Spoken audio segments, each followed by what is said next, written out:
Price is dropped on a new edition of Soccer Down here. It's a Wednesday. It's a Wall Pass Wednesday. We got lots of Champions League to talk about. 2 games yesterday that both have some interesting storylines coming out of them. And we've got 2 games today with some interesting storylines going into them. We've got some Atlanta United news to talk about, along with MLS preseason odds. Teams are talking. Teams are getting active. We'll fill you in on everything going on here in the U.S. We had Copa Libertadores qualification round last night. We'll get into that. There's domestic league games today. Atleti plays their game in hand today against Athletic Bilbao. We'll get you ready for that as well. All kinds of stuff. We'll also be taking your questions throughout the show. Tweet at us, at Soccer Down here. You can also join us on the Twitch pitch, twitch.tv/Soccer Down here. We'll drop some polls in there from time to time. We'll take your questions there too. Tomorrow will be our first live show on site in 2021 and first live show on site in over a year. Yeah, it's going to be a little weird, and if you're still a little weird and not comfortable coming out, look, I totally understand. You can watch on Twitch. You can be part of the show there, too. You can ask your questions. You can be part of a contest to win a $50 gift certificate to Wild Heaven Brewery. We'll be at the West End location. Capacity is limited because these guys do a great job with their COVID protocols. It's 100. It's capped. There's going to be wristbands. They're going to count. So if you want to get in, you need to come in early. Looks like it's going to be maybe a little chilly, but the windows will be open. The big garage doors will be open, so you might want to bring a hoodie. You might want to bring a jacket. Everything that they can do to make it comfortable for everyone, that's what they do. They've done a great job with events during this, and that's why we're doing our first event with them. Sanjay Patel will be joining us. There will be a fundraiser on site for Soccer in the Streets. There's dollar draft beers in the hour before the show from 5 to 6. We'll be live at 6, and we'll be taking your questions in the second hour of the show. It's kind of fair game. Anything can happen in the Q&A portion, and we'll see where it goes. So that's tomorrow. Make sure you want to get there early if you want to get in, just to guarantee, because it is limited. We're not messing around with COVID protocols at all. Okay. Now, yesterday, Champions League. Jarrett's hanging out with us for a little while, and I'm going to let Jarrett pick which game we're going to talk about first. Do you want to talk about the craziness of Erling Haaland trash-talking a goalkeeper after a penalty was retaken, after a goal was wiped off to give a penalty, which was strange in and of itself? Or do you want to talk about a free kick wall that split, parted like the Red Sea? People are talking about that. People are throwing people under the bus. And Andrea Pirlo might be questioned a bit. I want to talk about a 38-year-old Pepe out there putting together one of the best games of the last decade for him. I want to talk about the fact that there were 85,000 red cards in that game, and he somehow ended up on the field after 120 minutes. I don't know how Pepe finishes games at this point because he is prone to the madness. He was not yesterday. He was amazing. He was brilliant. About 20 clearances, like 3-4 tackles, 3-4 interceptions. Had a bicycle clearance in like the 123rd minute. Yeah. Band-Aid over his eye, all of it. All of it. It was wild. Really good stuff. Pepe was amazing. But the story coming out of it is the Sergio Oliveira free kick, 115th minute. That is what sends Porto through. Juve pulled one back. They needed another one. This brings up the conversation about away goals in extra time. Should they matter as away goals in extra time? Some say yes, some say no. A lot of people said no yesterday. I don't know. They should, and it should also matter when you are a man up for 60 minutes and you're Juve. Mm-hmm. You're supposed, like, I get it. There are some times when teams match up and you think, even if you give them a man advantage, that's not really a powerhouse. Juventus was up a man for it took going up a man for them to wake up in the first place. Yeah. And they had a man advantage for 60 minutes. And you can argue all you want about the away goal shouldn't matter in extra time. I kind of like that it does, but it shouldn't matter when you're up a man for that long. And in extra time, go back and watch that in extra time. It's not like Porto was hanging on by their fingertips. They were hanging on by their fingertips at the end of 90 minutes when the bar gets rattled in like the 93rd minute. But after that, Porto had 2 or 3 chances in the run of play with not even a set piece. They had a chance to take a lead. That can't happen if you're Juve. Juve has had a goal of winning the Champions League. They've went out in this stage the last couple of years. John, is Andrea Pirlo's job in jeopardy? Sadly, I think it is. It shouldn't be. Because if you were serious about bringing him in, serious about the build, serious about making sure that you would be set for the next couple of years, that you would be set with having Cristiano Ronaldo move on so you could bring in younger players and do all this kind of stuff. I just think that the gut reaction in something like this might supersede logic. I hope it doesn't. I know that Pirlo's not concerned about his, he said publicly that, he's not concerned about it, but I just think that gut reactions in times like this kind of supersede the actual logic and emotion that should happen here. It's just like it shouldn't be, but he probably is. Well, he said he's not. He said he spoke to Andrea Agnelli after the match, I guess as he normally does. He said when he was asked about Allegri losing his job 2019, Sarri losing his job last year, he said, "I don't know why Sarri was removed. I am the coach of Juventus. I was brought in for a more ample approach, a project that was always meant to develop over several years, so I am not concerned. I spoke to Agnelli at the end of the game. We spoke about the future. He told me the project has just begun. We're all disappointed. We wanted to qualify, but I don't think that's the end of a cycle. The cycle has just begun, and whoever will be part of it in the future will be proud." I don't think he's going anywhere. I do think Agnelli's finally realized that, we need something that's going to take a little bit of time here to build a squad that can do this. And look, Antonio Cassano, who talks a lot of trash, said that they've been a failure because of the Ronaldo move. I don't blame Ronaldo for it as a whole. It hasn't worked like they thought it would, because they still don't have enough. They don't have the right squad. And now things have changed. I mean, that's the reality of it is when Pirlo was hired, you were early in the pandemic effects. Well, now you know what it's going to be, and you're going to need to try to move Ronaldo on this summer. I don't know if you're going to be able to. I don't know how that's going to look, how that's going to work. But you need to get younger. You need to become more of a modern team here. You could have done that under Sarri, I think. You didn't give him the opportunity to do it. Pirlo's going to get the time because he's a legend. I think he's going to stick around. And next year there's going to be more pressure, but next year the squad could look pretty different too. Yeah, and like I said, I hope that discussion that was had after the match is where things are going forward. I'd want to see. I want to see who they bring in. I want to see what it looks like. I want to see with the pieces that they currently have. I want to see how it all integrates. I want Pirlo to have a season where you're not looking at a pandemic and having to do things in that way. I want a season where you're just out there and you're playing. You're out there in league play. You're out there in the European theater. I want to see a full season under quote unquote normal circumstances with Pirlo and Juve. Yeah, but Are you expecting him to walk in the door and win every game? No. Okay. Then why should he be gone after this one? Like I said, it's not something that I hold as an opinion. I'm just saying that there's always that gut visceral reaction after something like this. Well, we didn't make it out of the round of 16, ergo something must change. I'm not saying that there's logic attached to it. Well, we need to think in terms of logic, because when we just start throwing crazy things around based off whatever, it doesn't serve anybody any good.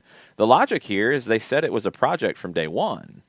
They set the expectation that it was a project. That's all Pirlo said. I think he's got the backing of Agnelli. If he repeats the same mistake he's made before, I mean, at some point you got to learn, right? You ran Allegri off, you ran Sarri off. Pirlo's a different guy. I don't know what the Juventus faithful are saying here. I don't know if they want to see Pirlo go. I don't get that sense. They knew they had to overhaul the squad, and that doesn't happen overnight.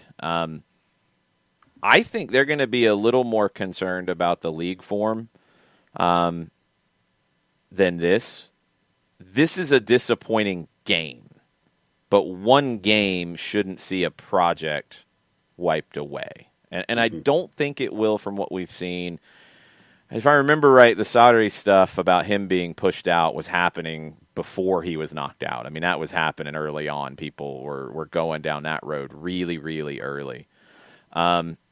Byrne says, I was with you on Pirlo, but watching yesterday, I'm getting strong Frank Lampard vibes. The team's not set up correctly. He's a first-year manager. I mean, that's the trade-off, right? Is you're going to have mistakes made. There's just no way around it. You're learning on the job. This was the first time he's been in the situation. They were this close to going through. I think the question I would have is even more than the setup, and Jarrett kind of hit on it at the beginning. It took Juventus, Jarrett, a long time to kind of get going here, and they were in prime position after that away goal in the first leg.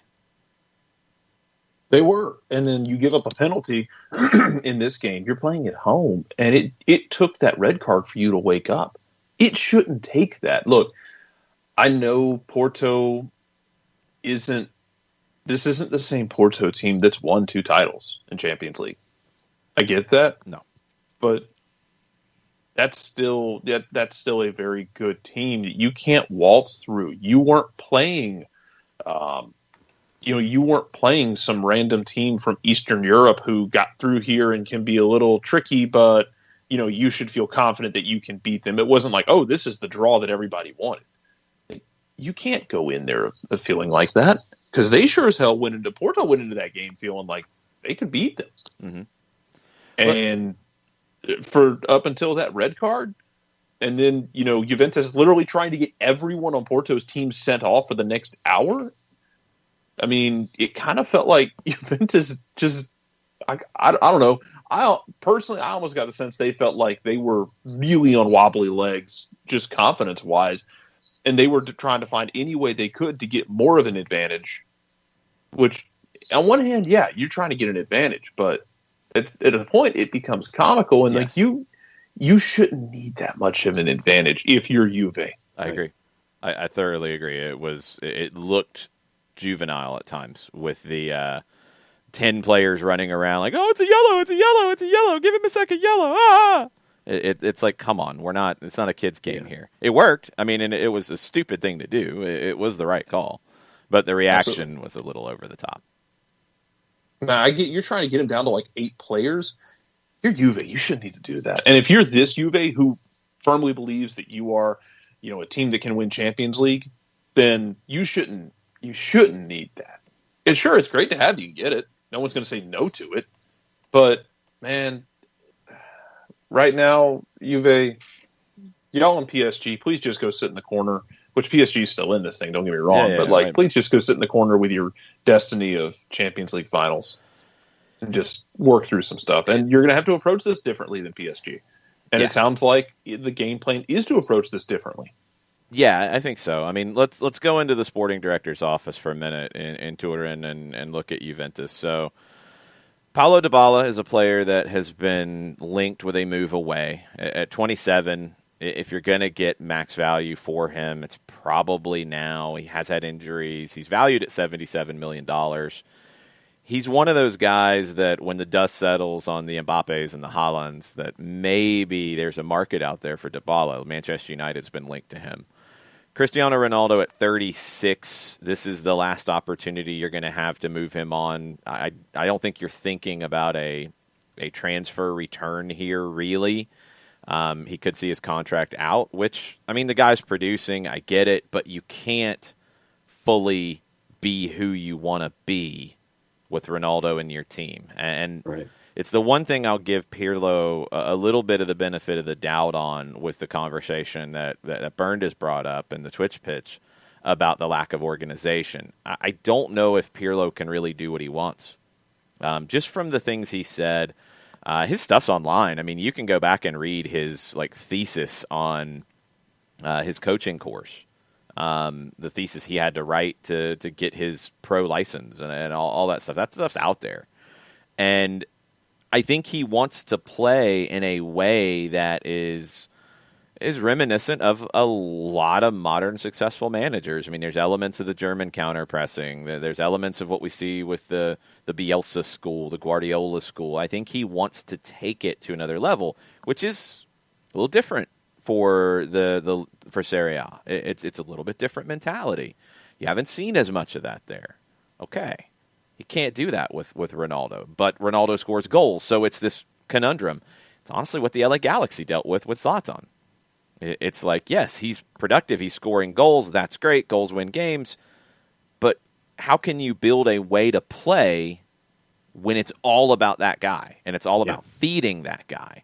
It's awkward, and I think we can see more of who Andrea Pirlo will be as the manager if he doesn't have Ronaldo in the team. So you got to figure that out. I'm assuming Juventus would be happy to let him go on a free to get his wages off your books. Don't know that for sure, but any return you get would be great, but just to get his wages off and to be able to play in a way you want. Beyond that, I mean, there's talk about Morata. You know, does he stay? Does he go? Chiesa is brilliant. I think he's a building block going forward. Artur is a building block going forward. Chiesa was on one yesterday. Chiesa was great. God. Betancourt's 23. McKennie they have picked up on a permanent now at 22. Demiral's 23. Rabiot's 25. Okay, you've got a young core going on here. Cuadrado's 32. If he plays like he did yesterday, you got no problems with him being 32. You're not bad. You know, you've got some young pieces. I don't know what they're going to do in this offseason. And it's a really tough decision because it's not like Ronaldo is not producing. Right. It's not like he's an old bum that is dragging you down. I think he is dragging you down to a degree, but he's scoring goals. If you move on, one, where do the goals come from? Two, is the trade-off worth it? And that's going to be the question that Juventus has to answer here very soon. In my opinion, they owe it to the project, they owe it to Pirlo to continue with him, but they have to give him more of what he needs to be successful. It's going to be a really fascinating offseason for them. Let's look at that free kick real quick and bring up a conversation that was on Italian TV about how this part broke down. You're setting up a wall. It's the 115th minute. The free kick gets under the wall. We'll pull that up now, and hopefully everything will cooperate with us as we do. Okay.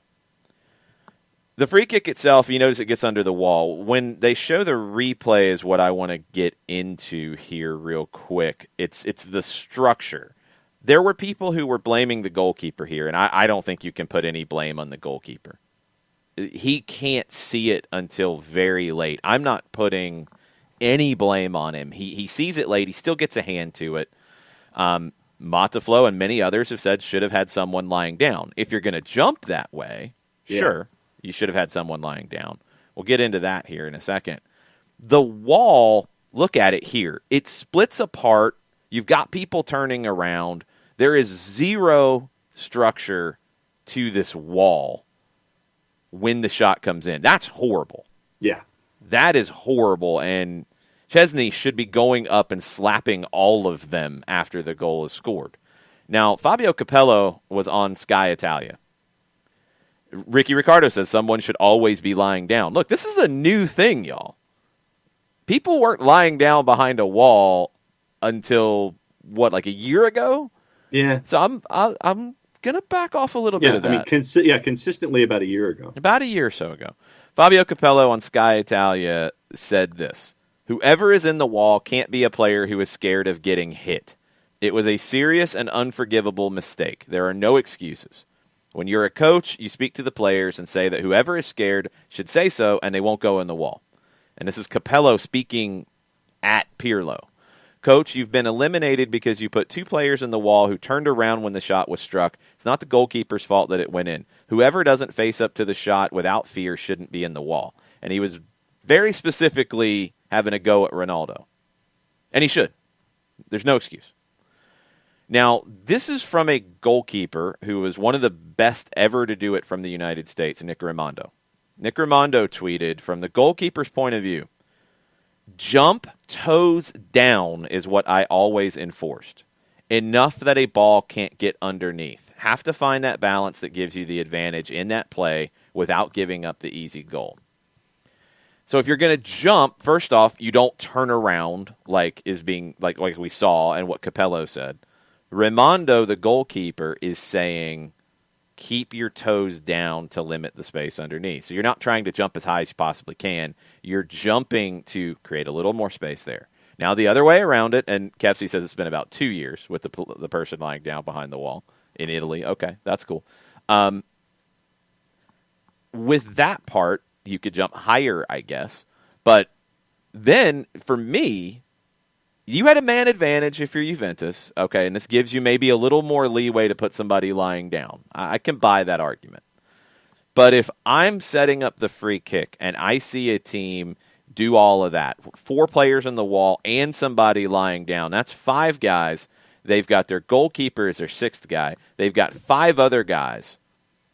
I'm creating some diversion. I'm having movement to confuse them and take advantage of them giving me a player on the ground. I'm coming up with something to take advantage of that. I mean, is it the Sweden free kick from 1994 World Cup where you saw somebody on one end of the wall and you can't set up in the wall anymore now if you're an attacking player. You have to be off to a distance. You can still do this play. Let's say you do it in this case. You would have been middle of the field on the end of the wall. As the player starting to come up to the ball, run behind the wall and behind the guy laying down, have a pass played into you, and then put in a cross. They got a guy on the ground. He can't get up that fast. Do those things. If somebody sets up with a guy laying down, unless it's David Beckham taking the free kick, unless it is one of the best in the world, I'm using that to my advantage. That's why I like what Rimondo's saying here. But in general, don't split apart and don't turn around. Like, be ready to actually see what you're seeing. That part's bad. It's a horrible wall. I mean, it looked like 2 of the 4 guys in the wall were trying to audition for the Ice Capades. I mean, they're trying to do double axles and trying to not face what's going on. Are you saying Cristiano Ronaldo is a figure skater, John? In this instance, he was trying to land a double axle, or at least a single axle. It was just off. It was awful construction and awful implementation. And I don't put any blame on Chesney at all in this, but it's just you had 4 guys and it looked like they were thinking 4 different things, and you had no one on the ground. And in thinking through what Nick Rimando was saying, I mean, that gives you at least another 4 or 5 inches when you have your toes down that has that much less space. But it was just awful on like 9 different fronts. Spin move, spin move, spin move, and a jet. That's awful. Very, very bad. The wall just completely fell apart, and Chesney should be furious, and Pirlo should be furious. And what Pirlo said, I did see a quote in response to the comments from Capello, is that we've done this plenty of times, and they didn't turn around, and they didn't break up the wall before. I mean, it's down to those individuals who blew it. Jawin points out, and it's true, like Ronaldo doesn't even really jump. It's the other guys who split apart, but Ronaldo does turn. It's just, you can't do that. Capello's right. But you've got to make the decision on how you want to structure it. PD says, that's why I stopped playing. Can't take a ball drilled at my body. Understood. I get it, but if you're going to be there, as Capello says, you've got to be willing to do the job. Mm-hmm. And maybe I'm old school. That's fine. I will say get off my lawn here and say I'm more of the Nick Raimondo school about if you're going to jump, you're not trying to jump super high. You're jumping, but you're still going to try to block the ball on the ground, toes down. Makes total sense to me. I don't want a player on the ground because the other team could then take advantage of it. There's so many creative free kick routines that I'm not going to give them that little boost. Jarrett, final thoughts on Porto moving on, Juventus going home to try to ensure they get back into the Champions League with a top 4 finish. We have no final thoughts from Jared. He just ran out of the door. He exists. I don't know if he's having mute button issues or not. Jared! We've got entirely too many troublemakers here. Jarrett can't make his mute button work. Morning, Dalton. Good times. Yes, CR7 had to protect those $1 million abs, Katie. That is 100% true. Uh-huh. Oy, man, it's bad times. I mean, if you're a Juventus fan, what are you taking out of this as you go forward? You've got to now, and we'll take a look at the table in Serie A.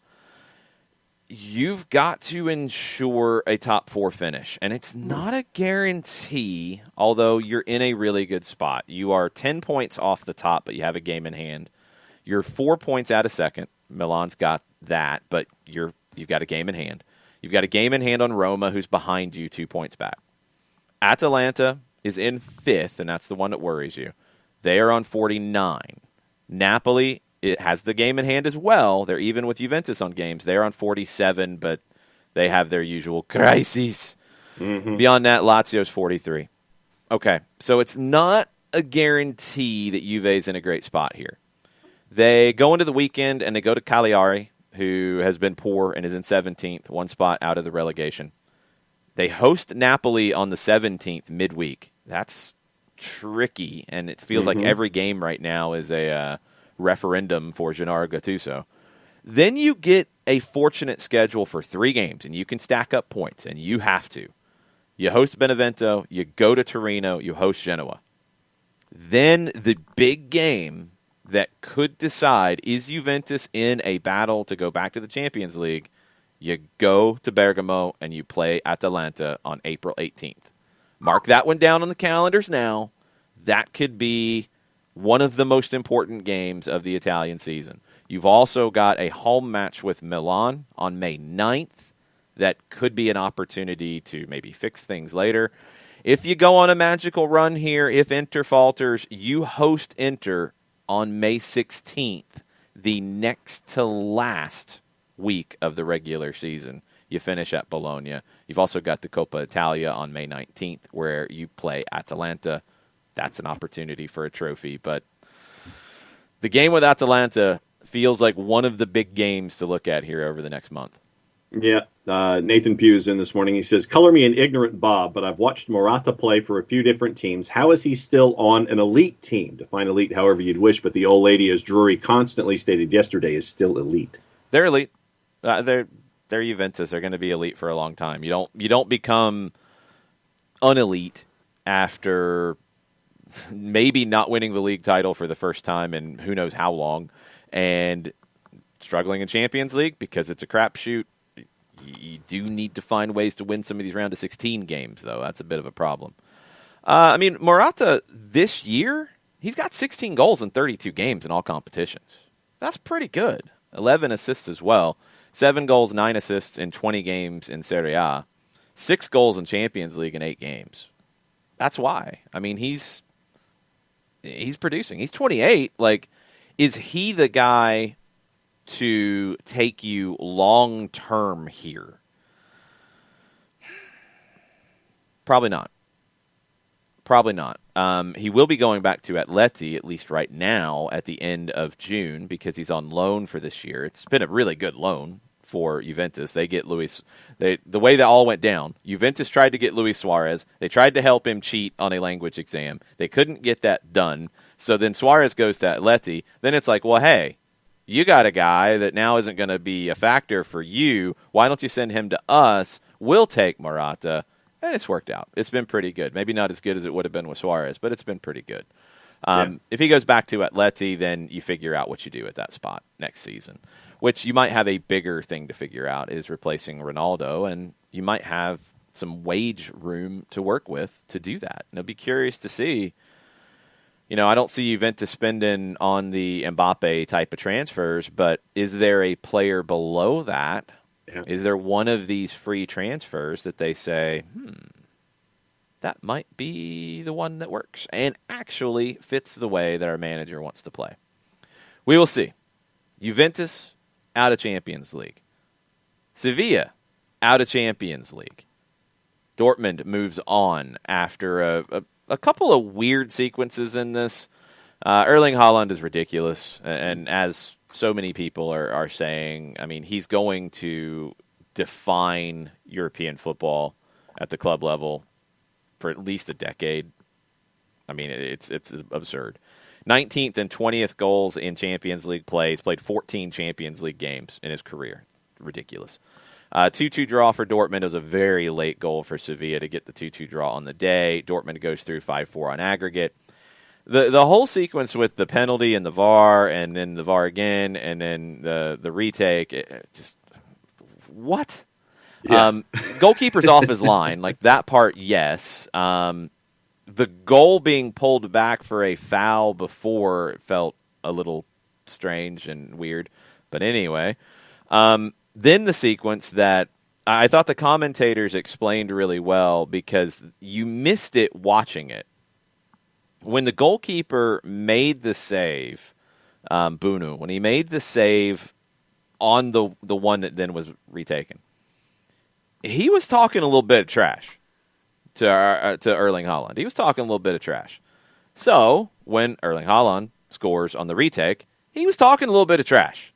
And Sevilla players wanted to start something out of it. They were a little frustrated at that point. I get it. It looked really stupid. Goalkeeper started it with the trash talk. Haaland finished it with the goal and then more trash talk.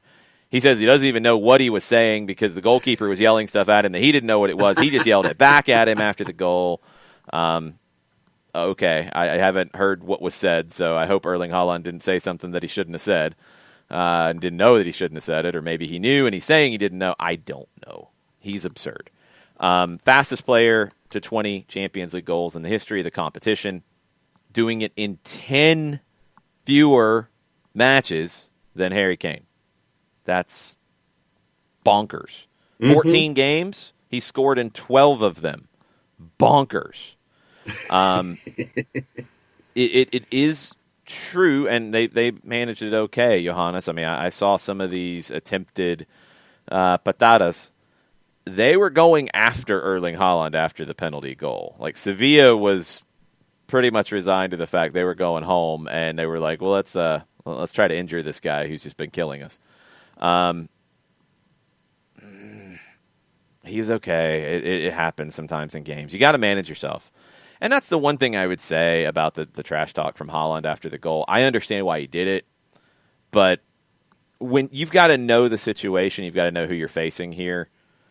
They're going to lose it, and it's better to just move on and not talk trash in that moment to get your little bit of revenge and maybe not rile up this group that would probably like to kick you on a normal day that ends in Y. After you've scored twice and talked trash, they're going to try to hurt you. And you've got to be careful. It's like the situations where you would see Neymar at times like go for the fifth nutmeg of the match when he's on a hat trick and they're winning 4-1. It's like, you're inviting somebody kicking you in the face. Let's not do that. Sometimes you got to dial it down a little bit. I understand emotions run hot, but this is part of being at that next level. You do have to protect yourself a bit. He's a big boy. He generally can, but he was playing with a gash in his ankle. You don't want them to keep kicking said gash. No, and he came in, a little dinged because remember he was removed from Der Klassiker after that was the gash. Yes. Yeah, and so, your folks are going to come after you in situations like that. He's not 21 until July, 96 senior goals already, which is insane. And to see someone like this come on the scene, I mean, it's a fun watch. But to get to that next level, you've got to know when to just take care of business and all the cliches. Act like you've been there before. It goes in. Don't let anybody's trash talk get in your ear to where you're going back after them. Give people a reason to come after you for a Majoras Patatas moment. So just absolutely insane stuff continuing from the 6'4" stone cold killer that is Erling Haaland. Yeah, he's kind of absurd. Okay, so Planet Football, and this was being talked about on the Twitch pitch by Baird. PlanetFootball.com has an article this morning, just posted a few minutes ago. The situation with Haaland and Bono, the Sevilla goalkeeper. As the ball crossed the line, Haaland ran up to Bono and screamed something into the goalkeeper's ear. What did he say? Haaland said, "I don't want to say. I don't know what it means, but I said what he said after I missed the first one." What Bono said to Haaland was, and in what Haaland yelled back, was the word "Kirikocho." It's not offensive. It's okay. We don't have to bleep that.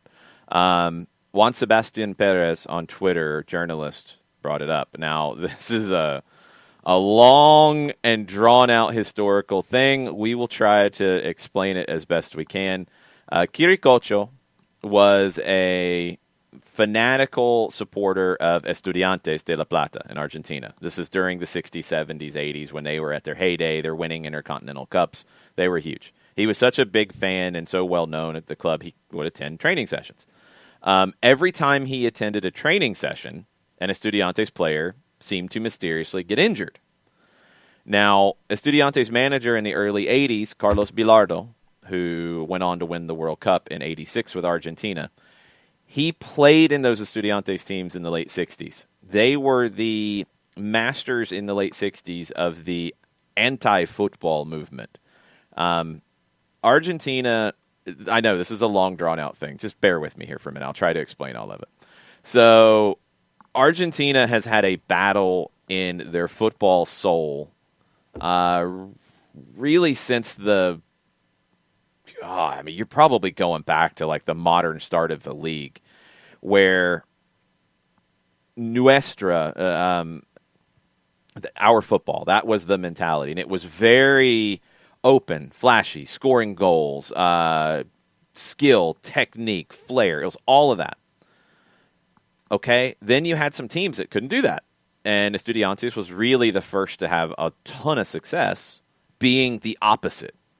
Being negative, being defensive, gamesmanship, every advantage you could find, even to the point that supposedly they had little pins in the pockets of their shorts, and they would grab the pins out and stick people with them in the games. Pinchas. They were that team. People hated Estudiantes if you loved the other style of football. So they were the anti-football. Bilardo played in that. Bilardo managed with that mentality, although he was more open than... it wasn't a stereotype. He wasn't anti-football as a manager. He had Diego Maradona, and he unleashed Maradona in the late 80s with Argentina. He set up teams for Maradona to be able to do what he did. Okay, anyway, let's go back to the story. Kirikocho would go to these training sessions. Estudiantes players are getting hurt. Carlos Bilardo, now the manager in the early 80s, incredibly superstitious. He's like, wait a minute, okay. I don't want to ban this guy because he's one of our biggest fans. He's great. He employed him to welcome opposition teams to Estudiantes' training ground, or to the ground for the games. So then Estudiantes goes on a run of form. They win the Argentine title in 82. They lost one game in the season. The game they lost, the only game that Kirikocho was not able to greet the opposition when they arrived. Again, back to the superstition.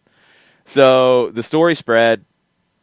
Players began to say Kirikocho's name when they wished ill fortune on an opposition player. It's like I curse you, kind of. Bilardo went to manage Sevilla. This is where we get connections. In the early 90s, when the year that Maradona was there, Bilardo was there. Kirikocho was muttered by those on the terraces at the stadium whenever opposition players stepped up for a penalty. And Bilardo was like, whoa, how do they know about this? This is great. According to Joan Capdevila, he shouted it at Arjen Robben when he was 1v1 with Iker Casillas in the 2010 World Cup final. Robin missed. So, let's go to last night. Bono's shouting, "Get it, Cocho! Get it, Cocho! Get it, Cocho!" at Haaland as he's going up to take the penalty. Goalkeeper saved it, but he came off the line early. Haaland retook it. He shouts it back at him. Haaland didn't know the story. Oh, wow. He didn't understand it. He's just yelling back what the goalkeeper yelled at him. And he said after the game, maybe it's karma in this world. So there's your crazy story of the morning with Kitty Coach. And now you know the rest of the story. And what's that reference from, John? Paul Harvey. When was he on radio? 60s, 70s, 80s, and maybe the 90s. Yeah, okay.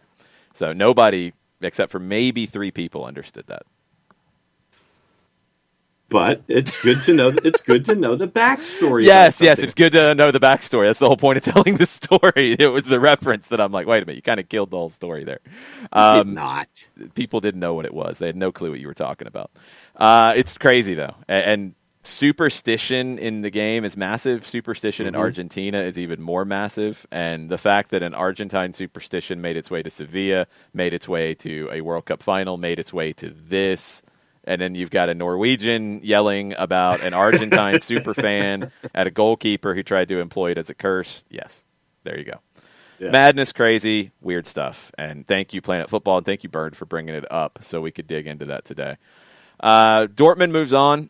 We've talked about Dortmund's situation in the big picture. They have to qualify for Champions League next year. If they somehow find a way to win this season's Champions League, it's one way in. I think that's the least likely thing. This is a great bounce back for them after blowing the 2-goal lead against Bayern. Coming up for Dortmund in Bundesliga, because league is really, really critical for them to make their financial goals for next year. And next year could look really different even if they do, because somebody's going to come in and offer a stupid amount of money for Erling Haaland. Borussia Dortmund's in 6th right now. They are 4 points out of a Champions League spot. They have 10 games left to make up the difference. Eintracht Frankfurt is in 4th on 43. Leverkusen is between Dortmund and Eintracht Frankfurt on 40. Coming up, they host Hertha on the weekend. Hertha is in 15th, 1 point out of the relegation battle. Paul Harvey retired in broadcasting in 2008. My bad. Thank you, Thomas Jewin. I thought it was a lot longer than that. I hadn't heard Paul Harvey. I thought it was too, because I thought his son took over. It was Paul Harvey Jr. Okay, then I was wrong in quite how far back it went. It was still a very dated reference, but some people got it. Köln hosts Dortmund on March 20th. Köln is 14th, 1 spot ahead of Hertha. So you got 2 games where you should get 6 points if you're Dortmund.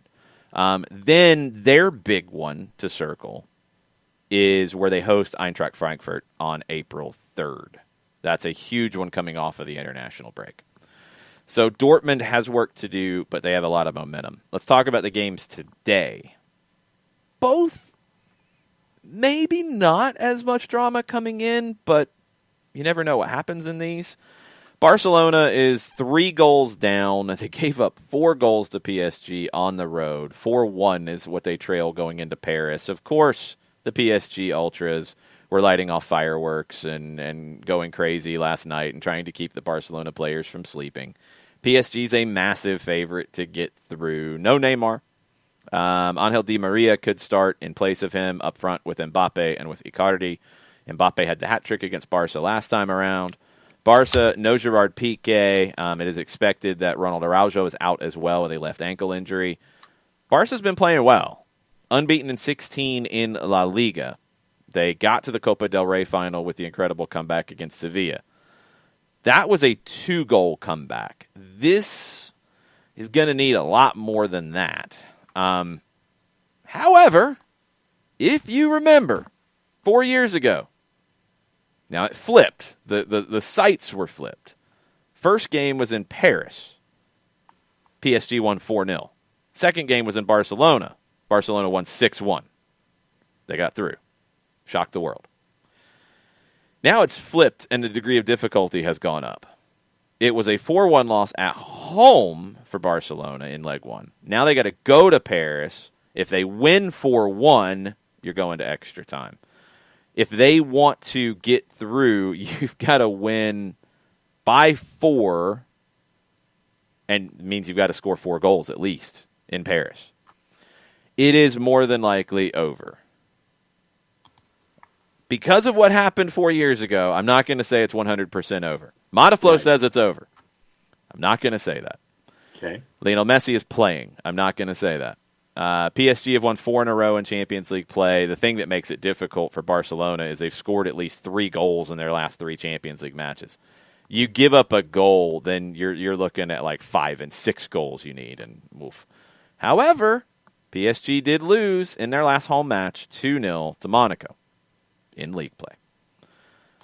I think what happens here, and this was one of our picks of the week, I think what happens here is Barcelona wins, they restore some honor, but it's not enough to go through. I just don't see them pulling this one off.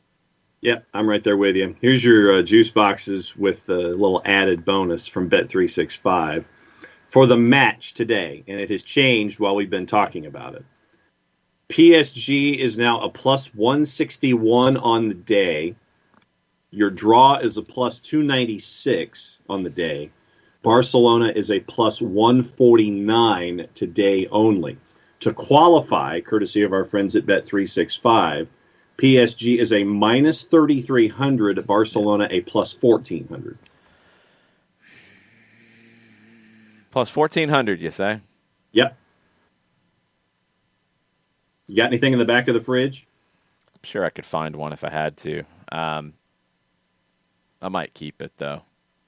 Yeah, I think I'm going to keep it. That's too much. It's too much. The home field advantages are different right now. I agree, Katie. It's not quite as steep as it could have been. Everybody on the Twitch pitch says it's over. No one has said Barcelona has a sliver of a chance here.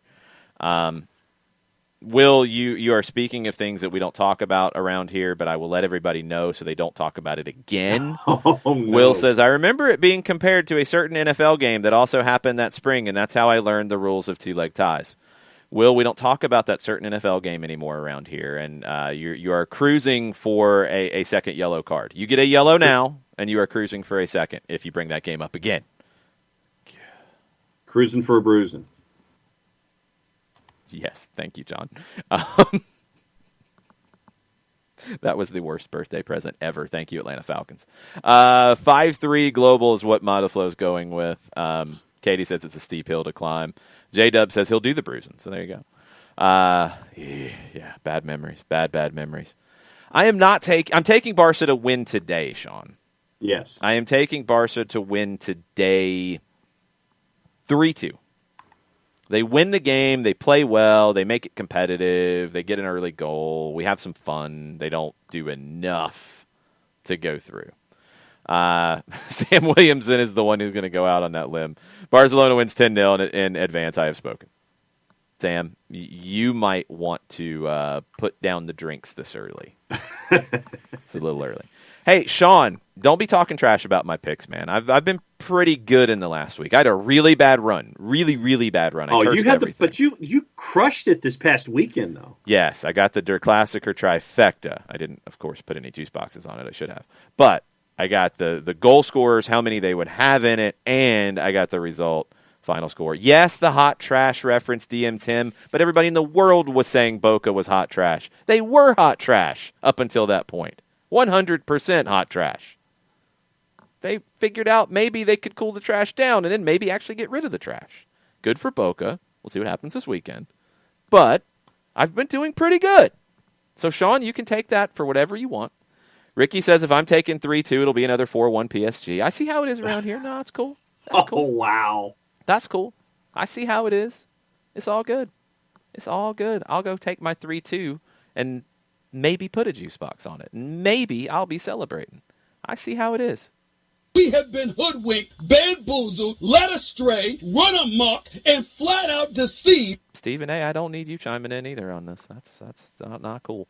Messi will have 2 goals today. I think that. Yeah. Will, no, you're not suspended yet. You are not suspended yet. The last time was a warning that you brought up that game. This is the yellow card. We don't have accumulation rules in the SDH land, so you're good. PD with a good point. If Barca scores in the first 10, I'm thinking there's a chance. Yeah. They got to get an early goal. first 10 preferably. I think that if they want to have a chance to actually go through, they need to be up by 2-0 minimum at halftime. Because I'm like, okay, if PSG gets a goal, then, I mean, you need to almost be at 3-1 already if PSG gets a goal. But 2-0, 2-goal lead at halftime. Okay, that's the minimum here. Sean is saying he'll give me a case of beer tomorrow if Barca wins 3-2. Okay, we'll see if it happens. I'll go even further, Sean, if it's 3-2 and Messi gets 2 goals, because that's my pick of the day. Take that for what you will, and it seems like all you guys are going to take it and go in the opposite direction. I see how it is. That's usually the way it should be with me, though. I see how it is. That's fine. I'm going to rebuild my form here. Liverpool is hosting Leipzig. Is it actually at Anfield? No, it is not. They have moved it to Budapest. Wasn't the last time these two teams played at Budapest as well? I mean, It's just Budapest is becoming the site du jour in the Champions League. This is Liverpool's last path to a trophy. That's what the AP said, not me. I'm sorry, Liverpool fans. Don't start yelling at me. It could be the only way back into the competition next year, too. And again, this is what the AP said, not me.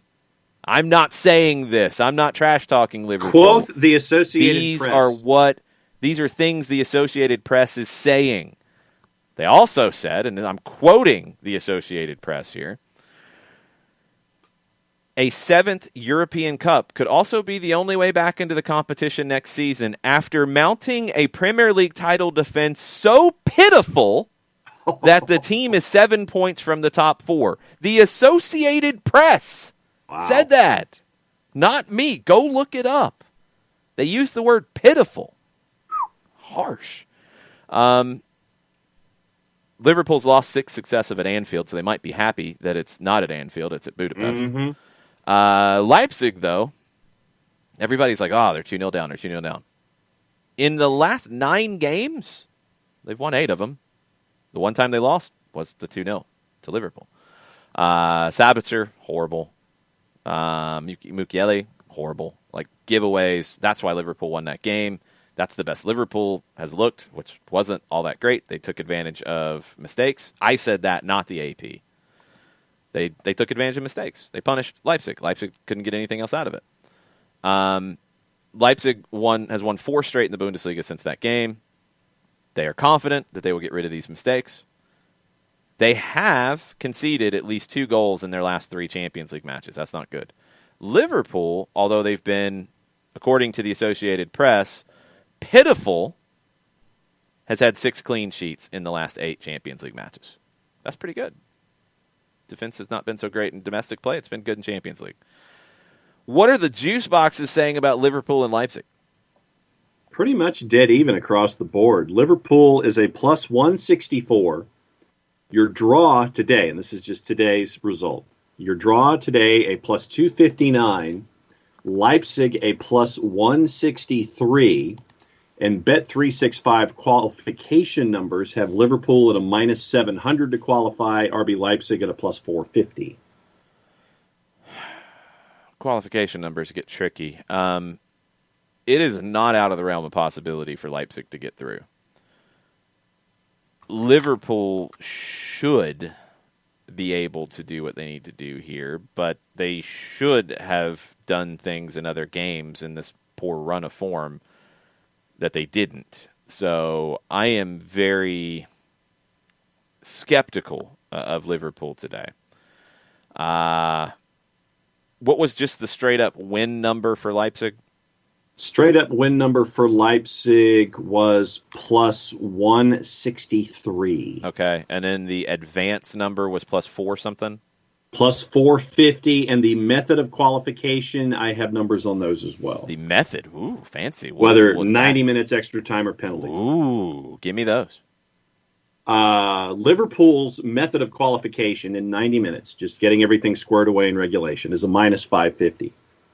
For Leipzig to do the complete and total turnaround, and this is courtesy of our friends at Bet365. Well, no. Hold. You're making it a bigger deal. The complete and utter turnaround is winning it in regulation. Right, and that's where I'm going here. Okay, I thought that's what...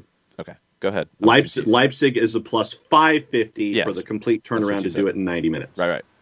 If we go to extra time, Bet365 has Liverpool at plus 4,000, has Leipzig at plus 2,800, and for it to go to penalties, both sides are listed at plus 5,000. Well, yeah, but John, let's not confuse people here. Like, those numbers are so high because the only way it goes to extra time is if Leipzig wins 2-0 on the day in regulation. Right. That's the only score line that it goes to extra time. So to get to those numbers where it's like plus 4,000, you need one very specific score to bring that into play. So that's why it's so high. Throw that to the side. That is some degenerate juice boxing. If you're thinking it's going to be that score line, I think Leipzig does it. I think Leipzig does it in regulation. I think it is because this is the home leg for Liverpool. Liverpool got 2 goals in the away leg. I'm going Leipzig 3-1 here, which would put them through on away goals. Yeah, that was the number that I had in my head too. Was 3-1. What number's in your head? The 3-1 result was the same. Okay. Your 3-1 result was the same number that I had. 3-1 on the day is where I'm kind of at with it. I agree with Baird. It's the way I thought about it. Leipzig didn't play that badly in the first leg. The scoreline was flattering to Liverpool. They took advantage of the mistakes. They just haven't done anything in so long that I can't really count on them here. So right. I will do the double of Leipzig winning in regulation and winning by enough to advance. I would do both of those here. I know I've had a lot of hot takes this morning, J-Dub. And everybody's now saying bet on Liverpool. Yeah, go have fun with that one, Sean. Like you want some numbers to back up that loss. Win at Sheffield United. Loss. Win against Leipzig. Loss. Let's go back before that. You had a couple wins. West Ham, Tottenham. Loss, draw. Win, loss, draw.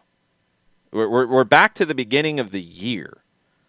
Since January 1st, Liverpool has beaten Aston Villa in the FA Cup. They beat Tottenham on January 28th. They beat West Ham on January 31st. They had back-to-back wins then. They beat RB Leipzig, and they won at Sheffield United. That's it. That's since January 1st in all competitions. That ain't good. I'm just saying they lost to Fulham on the weekend and looked horrendous. I'm not going to say the hot garbage line, Thomas should win. Thanks, guys. I'm not going to do that. Alex Bassine says, Liverpool fans in the Twitch pitch, welcome to the Jason Hates Your Club. It's completely the same scenario. Therefore, Liverpool is Newcastle. I'm not saying it. Jason's saying it. I even started apologizing to the Liverpool fans, too. I don't hate Newcastle, though. It's Steve Bruce that I have the problem with. Yes. I don't hate Newcastle. I was a big Santiago Muñoz fan. Come on. I don't hate Newcastle. That one part's not true. I don't hate Liverpool, honestly. The conversation around Liverpool gets out of whack sometimes. And the Steven Gerrard thing made me laugh. Don't know what's going to happen here. There was a little bit of confusion about kickoff times. Kefsey was tricked into it yesterday because Paramount on their feeds, they'll go live early and they'll just loop the Champions League anthem for same with 30 Peacock minutes. Plus. Same for Peacock Plus with the Premier League. Yeah, they'll just come on. They'll open their window like an hour early, and all you're going to see is content coming up soon. It's just a still page, and they won't do anything for like a half hour or 45 minutes. I love that it comes back to the Premier League. Always. English snob over there, John Nelson. Right here. All right, we are at 10 o'clock. I guess my hatred for many teams around the world carried on a little bit longer than I planned for in the first hour. Man, people are coming after me today. This is funny. Wow. All right, let's get into John's big read for our good friend, Steve Apolinski. Apolinski and Associates, LLC, proud supporters of everything soccer down here in the SDH network for wrongful death and serious injury matters and other topics as well. If you have legal questions, but that is your base, You can go to Appolinsky & Associates, LLC, a couple of different ways that you can do it. There are three, actually. One, give Steve a call, 404-377-9191. Get a free consultation that way. Or you can shoot Steve an email directly, steve@aa-legal.com. Or the third one, large device or small, type in aa-legal.com. However you access the World Wide Web, hit the enter key, the return key, the arrow key, whatever advances you to the homepage of Appolinsky & Associates, LLC. And in addition to seeing all of the topics that you can have answered and all of the accolades that Appolinsky & Associates, LLC have won as a legal firm, if you still have questions, a pop-up window pops up. Because that's what pop-up windows do. They pop up 24/7, 365 and a quarter. And you can get your questions answered inside the pop-up window in and of itself. Over 30 years of experience, over $40 million in judgments for clients in 2 time zones, for clients in Georgia and Alabama, the Eastern and Central time zones. You can get your questions answered if you are a prospective client. Prospective was the word we were looking for, in either of those 2 states. Recognized as Legal Elite by Georgia Trend Magazine for being one of the top 100 firms in this here state of Georgia. It is Appolinsky & Associates, LLC. The website is aa-legal.com. Not quite as long as you have been running. Because I was speaking at a faster clip today. Yeah, a little bit. Longish, but not as long as you have been running, let's say. Long, but not as long. Yes. And the word is perspective. The word is perspective? The word is prospective client. The word prospective was what was trying to be said that did not formulate properly. So, prospective, not perspective. Prospective. And I couldn't even get prospective out of my mouth. It was perspective. Which were you trying to say? Prospective. Prospective. Prospective client. But then you said prospective. Perspective. Okay. Man, that's really confusing. Might have want to wait until the scores came in for that one. We'll see if that dings you. Let's see. This is going to be long. John's going to be really messed up if the Georgia law passes, eliminating daylight savings time in the state. That is true. Good flow, then bumbled perspective, 8.2. Exactly. I already forgot how it went. Forgettable, 6.2. Wow, that sounds rather West Russian. No, that's generous around here. What are you talking about? -1 other topics as well. -1, that is your base. He is a lawyer, John, not an insurance salesman. -1 perspective. Good timing, though. 4.3456. Okay. Let's see. Other topics, -2 for lack of clarity. -1 acknowledging the existence of Central Time Zone. -1 for timing. So there's Central Time Zone hate this morning? Yes, there's Central Time Zone haters. 6 out of 10. Boom, that's a rating. Everybody knows the rules. 6.5. I usually like faster reads, but this one was too fast. Alex Pacine still trying to bring goodwill to all involved. 10. Kefsey blacked out and gave you a 10. Nick Alifi, 7. Pros. Keyboard inclusiveness. Cons. Need more Mountain Dew. Bring that Dusty Rhodes energy. I'm afraid of that, Nick. He's going to start chugging a warm 2-liter of Mountain Dew, and we're all in trouble. Thanks, Nick. 7. No real comments. Underscoring not loud enough. Did you get quiet? Your mic's been weird lately, too. I need to... It's been perpetually weird. No, it's... I don't know. Nick's chug now. Domer missed it for a work call and gave you an 8.8. Mazzano, 7 out of 10. Caught part of it. Pretty good. Some flubs. Not bad. That's decent scoring today. Yeah, see, I'm torn in trying to bring in fresher information, because when I bring in fresher information, the promo seems to be longer. Yeah, because you don't cut anything out. And so it's trying to add more information and leave the old information in at the same time. And so there's adding of stacks and layers here that make it longer. J-Dub wants to know when we get a cooking segment with Nick and John. You guys have to sort this out. It needs to happen, like yesterday. All right. He's going to make you cook like pasta, John. Like, if you damage anything cooking pasta, we need to know now so you're not a danger to the world around you. Okay? People will be watching at least, so they can call 911 on your behalf. True. It's cooking pasta. It should be like the easiest thing. Nick says should be like the easiest. It should be no. It should be the easiest thing. You have 2 functioning hands. You have a brain. You have eyes. That's really all it takes. It's not hard. Nick says once he gets the vaccine, he'll be ready to roll. I kind of like the idea with the remote. Yeah, I like the remote idea because I think it adds more humor to it, of the screen of Nick's face just screaming and losing his mind at John as he's like doing things wrong. That makes it even more entertaining. Thomas Schwinn is yelling at you. Cut out some of the old Reed shticks. But some of the old Reed shticks is what gives you the flow from beginning to end. No, that's not how any of this works, John. If you just keep adding new things, you're going to be doing a read for 5 minutes. No, that's only for Monday nights. That's what you just said is one of the most insanely idiotic things I have ever heard.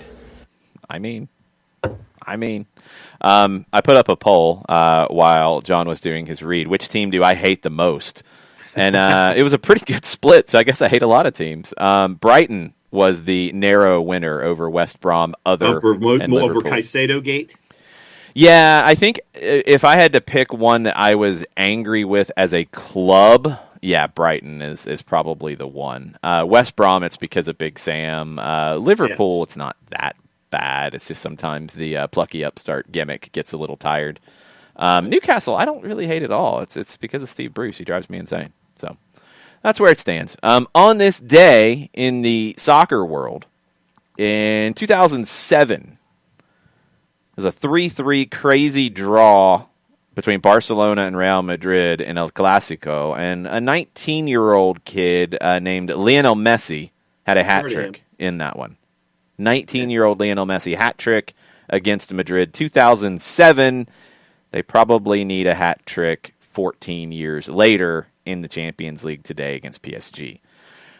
2009, just to show you I do not hate Liverpool, on this day, a huge 4-0 win for Liverpool at Anfield to eliminate Real Madrid from the Champions League. Stevie G had a couple of goals.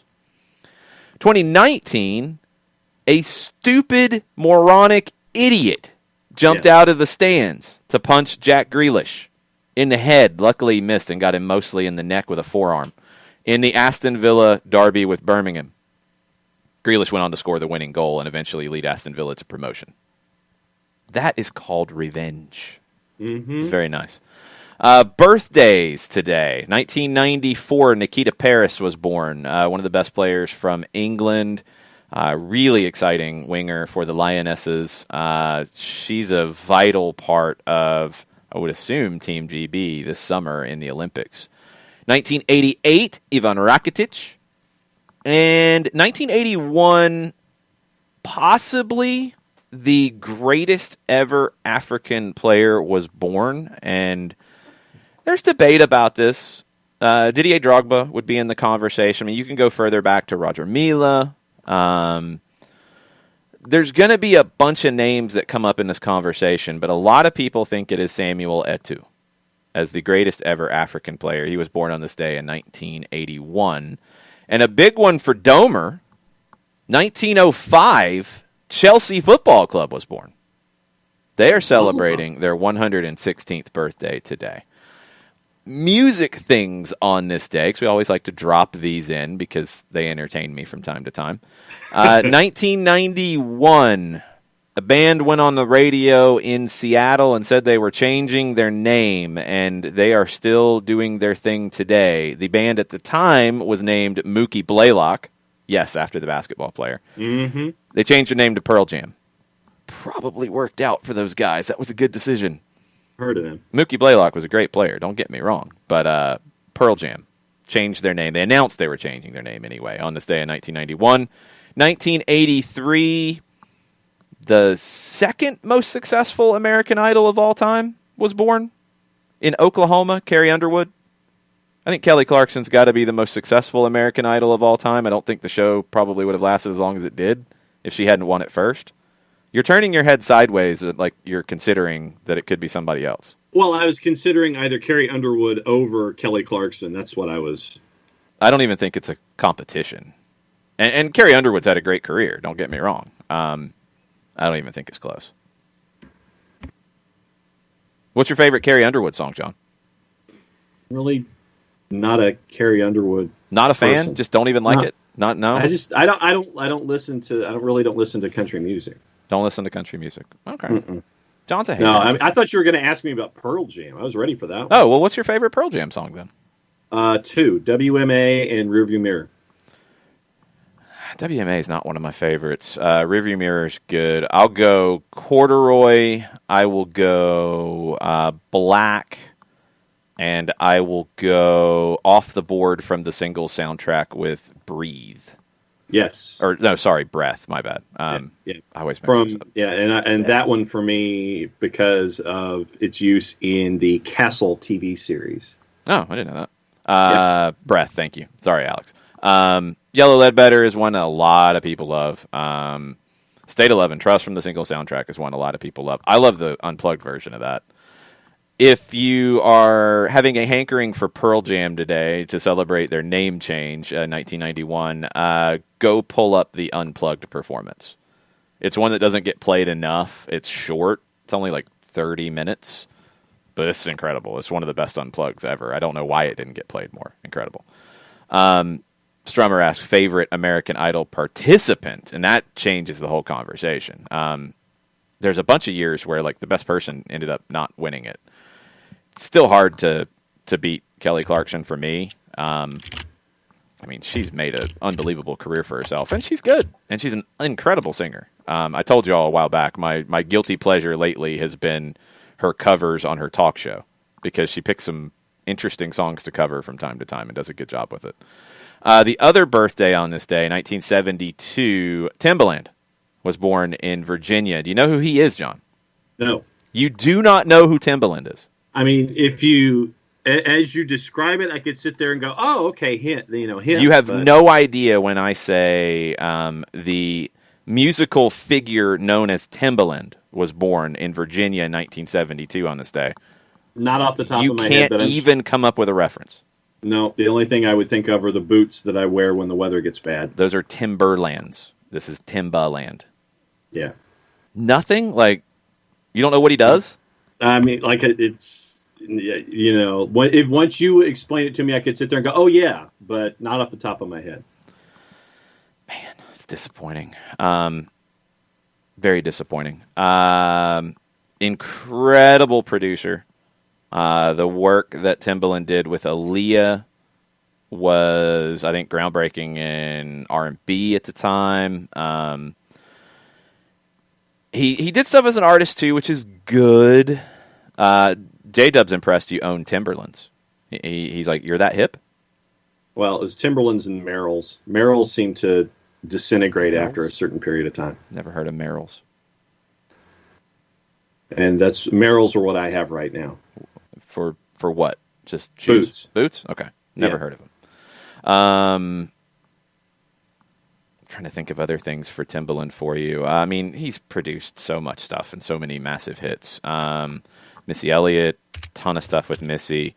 One of my favorites, because I'd really gotten stale with his production in the early 2000s, because like after he came out through then, it did kind of sound the same, and it all kind of ran together.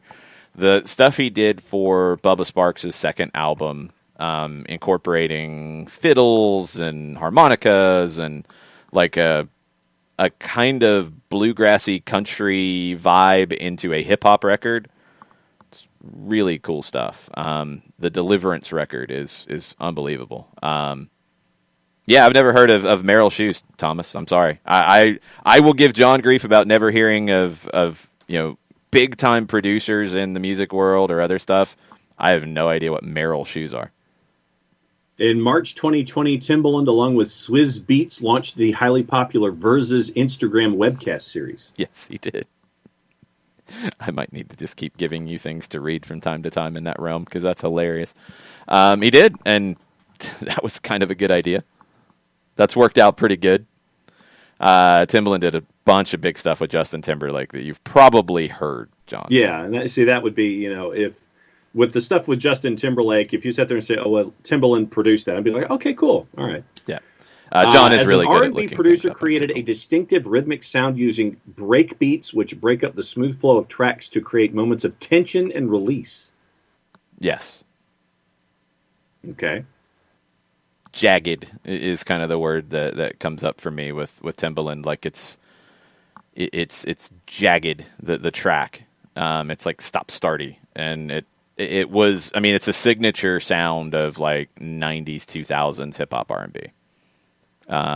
Thomas Gwynn informs me Merrell is mostly an outdoor shoe brand. That's why I wouldn't. I'm not a hiking guy or anything like that. They have a lot of fans among doctors, nurses. Trust me, you don't want me being a doctor or a nurse who are on their feet all day. Good to know. Luckily, I haven't been in positions where I would know Merrell shoes, but when I'm outdoors, when I'm outdoors during football season, that's what I'm wearing. Okay, you like them better than the Timberlands? Yeah. I mean, it's just when Merrells go, and by that I mean it's time to get a new pair of shoes. They go. I mean, it is literally they start separating, and it's almost like a tire goes down on a NASCAR event, and the tire just goes down, and the tread just kind of flows and just destroys the rest of the car. When Merrells go, it just takes other parts of the shoe with it, and it's time to go. That's not selling me on it. No. I mean, they're very, very good, but when they go, it's time. I mean, literally, there is no disputing it's time to get a new pair of shoes. Okay. DM Tim says teachers love them too. Good company, great for your feet. Highly recommend. Excellent. Okay. And then to follow up on just madness down here, Nick Alifi, the Pearl Jam Unplugged ended up getting sandwiched between Boyz II Men and Mariah Carey, if I remember correctly. Plus 10,000 Maniacs was a big one. Nirvana was later. They definitely dominated. The Pearl Jam one's so good. It was short, too, and I think maybe that's something else that hurt it. I want to say they only aired 4, maybe 5 songs, because I think it was a 30-minute, not an hour. They did an extra song or two, because I've seen like a 45-minute version of just the performance, no commercials, no nothing. Unplugged was, back in the day, that was a big deal. Okay, let's move on. A couple of things real quick, just to catch up off of Champions League. Yes. Tafka asks, does Dortmund's advancement to the quarters impact their need to sell, in quotation marks? Nope.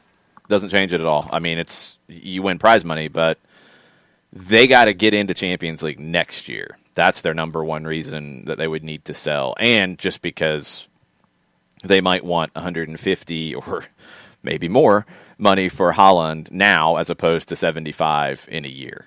For them, it's about getting into Champions League next year. If they don't, it'll be a fire sale. Because it's going to have to be. Just the financials don't work if they don't. This is a little bit of extra prize money, but it doesn't dramatically change it, no. And then Antinio says, speaking of away goal effery, the City Borussia Mönchengladbach second leg is also going to be in Budapest next week. Yep, that one got moved. It was originally going to be in Manchester, but now they've moved it to Budapest. That's been officially announced today. And then Tafka's thought on Champions League, his last one. Is this the moment Ronaldo to MLS? No, Ronaldo's still got legal issues to deal with going back to that case, I believe, in Vegas. Yeah, the Nevada State Police would like to have a talk with him if he comes on these shores. Yeah, that has not been resolved as of yet. If you hear about that getting resolved, then you might want to start looking at his pass being in motion. But that's going to have to get dealt with first, I would assume, anyway. Yeah, he could. I mean, he's got to deal with that. Like, whatever he does to deal with it, I mean, if he is able to win the case, I don't know how long that's going to take, or if he settles it. But he's going to have to deal with it one way or another, and I don't think he'll sign a contract here until that happens. So could it happen now? Sure. I think it's far more likely that he goes somewhere else on a mercenary job in Europe before he comes, if he comes to the U.S. I don't even think it's a guarantee he definitely comes. He's got to deal with that case before he comes to the United States. There's just no way otherwise. And that catches us up on the Champions League questions and thoughts. All right, let's jump into MLS. We got Atlanta United stuff to talk about. We've got stuff around the league as well. We're going to start with the preseason odds from BetMGM, which is MLS's partner. You'll see their odds pop up on MLSsoccer.com. BetMGM's preseason odds have the favorite to win MLS Cup, LAFC. Color me shocked. But they are who we thought they were, and we let them off the hook. BetMGM is who we thought they were. Yes. This is not a surprise. Nope. LAFC was 7th last year. They have lost Brian Rodriguez, at least for the first half of the season. Let's talk about LAFC for a minute and what they do have coming into the year, because it's not that LAFC are bad. Not at all. They will be a top team in the West. It is that there are other teams who have a much greater claim to this. Let's start from the front. Corey Baird right now is your number 9. He is competing with Cal Jennings, who they just signed and paid a small transfer to Indy 11, who had just signed him. He had bounced around USL Championship a little bit after being drafted by Dallas. They've got Kwadwo Opoku. They've got Christian Torres, who's 17. They've got Danny Musovski. That's your number 9 options. Vela on one side, Diego Rossi on the other. That's pretty good. Midfield, Atuesta, Kay, Blessing. That's pretty good. You've got Janela, you've got Cifuentes in reserve. Pretty good. Backline, right back. You've added a very good Korean right back, 25-year-old Moon Hwan Kim. What does that do for Tristan Blackman? I don't know yet. Left back, Diego Palacios, 21. Good player, was all right last year. Not outstanding. They added Jordan Harvey for depth. 37 years old. I mean, how much can he give you? Center back, Eddie Segura, very good. Jesus David Murillo, they did get the deal done for him to come back. They originally did not. 27-year-old Colombian was good last season in limited minutes. He played 480 minutes in the regular season. He joined very, very late. They also added Marco Farfan at left back, 22-year-old coming over from Portland. The back line doesn't blow me away outside of Segura. The midfield is great, one of the best in the league. Vela and Rossi, 2 of the best in the league. The number 9 position, you've got to find the right person. They don't have to score a ton, but they've got to complement Rossi and Vela, and we'll see if that can be Baird with his movement. We'll see if Cal Jennings pops up, what that could look like. Goalkeeper is the thing why I can't put them number 1 right now. Kenneth Vermeer was slightly above average last year. He's 35. Pablo Cisniega has been below average every time you've turned to him. Tomas Romero is 20 years old, coming from Georgetown. I don't see him grabbing the job. So nothing's changed at goalkeeper. Tyler Miller was better than what you have now, and Tyler Miller wasn't the guy who could lift MLS Cup for you. I still think they're not good enough defensively, and that's going to end up hurting them. Plus 500 for them right now feels like it is based off the brand name and not based off actually looking at the team. Yep. Number 2 feels that way to me as well. Seattle at plus 800. No Jordan Morris. We know that, and probably won't see him this season at all. I guess there's a chance late in the year, maybe. They added Freddie Montero. Okay, Freddie is 33. He has been all right in Vancouver, but he's not going to change anything dramatically. Raul Ruidiaz, outstanding. Joao Paulo, outstanding. I don't know who's playing on the wing. Right now, wingers that you have, without moving people out wide, Shandon Hoppo and Ethan Doblelair. Like, that's what you have. They played 115 minutes last season between the 2 of them. 2 homegrowns. All right, and then maybe they surprise us. But to be the number 2 team in the odds, that's a little odd. And yeah, that was a joke. Central midfielders, Christian Roldan, Nicolas Lodero, Joao Paulo, Danny Leyva, young, very good. He needs to start playing here at some point. They added Kellen Rowe, who could play out wide, but what are the legs like at his point in his career? Jordy Delem. It's a good central midfield group. It's good. Right back, it looks like they're going to roll with Alex Roldan again. Okay. He was okay. I mean, I think he hurt them in MLS Cup. He's all right. Center back, Xavier Arriaga. Good. Andrade. Good. Shane O'Neill. Pretty good. That's it. That's all you have at center back. 3. Left back, Brad Smith, Nuhu, Jimmy Medranda. You've got a functioning left back out of the 3 of them, but you can't play all 3 of them at the same time. So what does that look like? Goalkeeper Stefan Fry, you're great, one of the best. Big questions about Seattle, and the biggest ones for me are the wingers, because that's how they've been so dangerous with Jordan Morris coming off the wing, with Jovan Jones coming off the wing. It looks like he's going to sign in Miami, by the way. Raul Ruidiaz can't do it by himself. Nicolas Ladero, his back isn't that big to put everybody on it. Like, they're going to need more. It's incomplete right now. I would not like a plus 800 number for them. I don't like the plus 500 for LAFC to win MLS Cup. The plus 900 for the Columbus Crew I like. That is third. They are the most complete team as we sit right now on March 10th. Columbus Crew are your defending champions. They have gotten better in the offseason. They should be the preseason favorites for MLS Cup. No way around it for me. Yeah. NYC is 4th. Philly and Toronto are next, tied for 5th. Sporting Kansas City is 7th. Orlando is 8th. Atlanta and Portland are tied for 9th at plus 2,000. Then it's Red Bulls and Miami, which feel really high. LA Galaxy feels really high. Yep. New England at plus 2,500. That's a steal. Minnesota at plus 2,500 I'd consider. Dallas is tied for 16th with Chicago at plus 33. Montreal and Colorado and Nashville are all plus 5. That Nashville number at plus 5 to win MLS Cup. That's not a crazy one to throw a flyer on. San Jose, Vancouver, and Austin are all at 6,600, tied for 21st. And in the bottom 3 are Cincinnati, D.C., and Houston, which feels about right. Like, this is to win MLS Cup. Like, I think Cincinnati could be better than the bottom 3 in the league, but I don't think they're an MLS Cup contender. Out of the bottom half of this, Nashville and New England are the 2 that feel like they could be a real flyer here. The teams that feel completely out of place, LAFC, Seattle, Red Bulls, and Miami, and LA Galaxy. They feel completely and utterly out of place. And Nashville, being as low as they are, feels out of place. Yeah. No, I saw that Nashville number at plus 5,000, and I'm like, really? Okay. That to me was that was a flyer. I thought that the Revs were too far back in the pack at 13th at a plus 2,500. I thought the Galaxy were too high.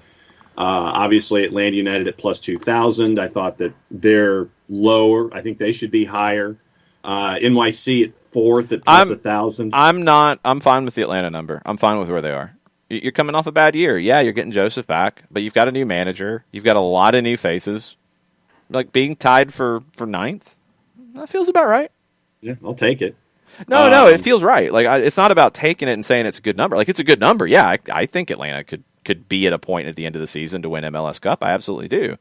But to be tied for 9th in the preseason number, that feels about right. I don't think it's unfair. I don't think it's mean. I don't think it's anything like that. I mean, there's questions, and there should be, because of the year you had last year, and you've got a lot of things that we haven't seen yet. So, yeah, tied for 9th is fine.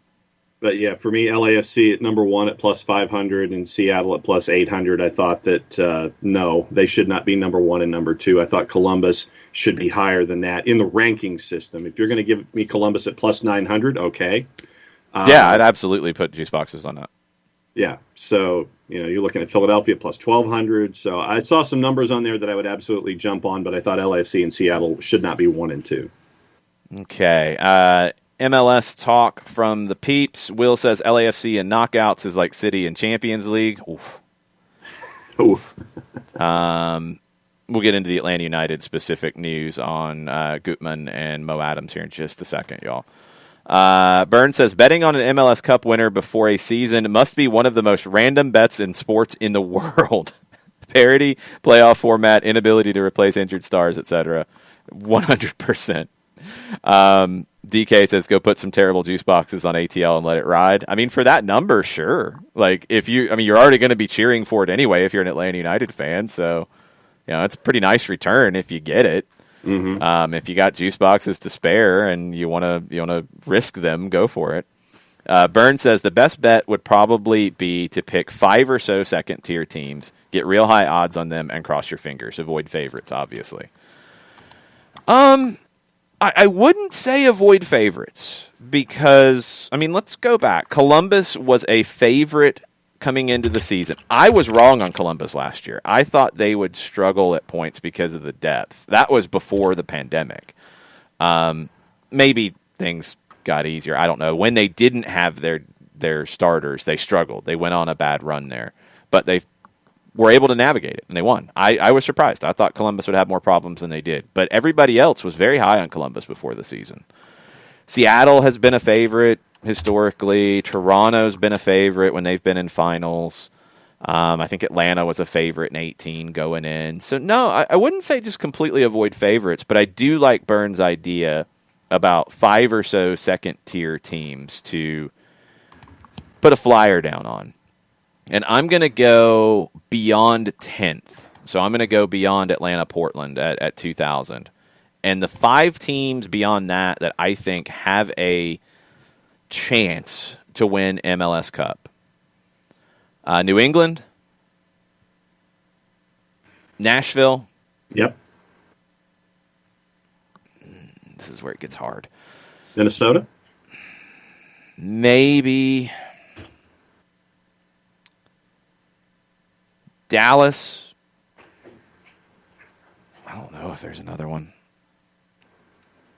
I think you're good. I can't. I could not justify another one. If I'm going to go with one at the 5 to 10 number, Atlanta I think has to be one, but Portland has to be one too. Just because I think Giovanni Savarese is a really good manager in those situations. So those would be the 2 of the top 10 that, they're the 2 highest odds ones, but I think they're worth a flyer on.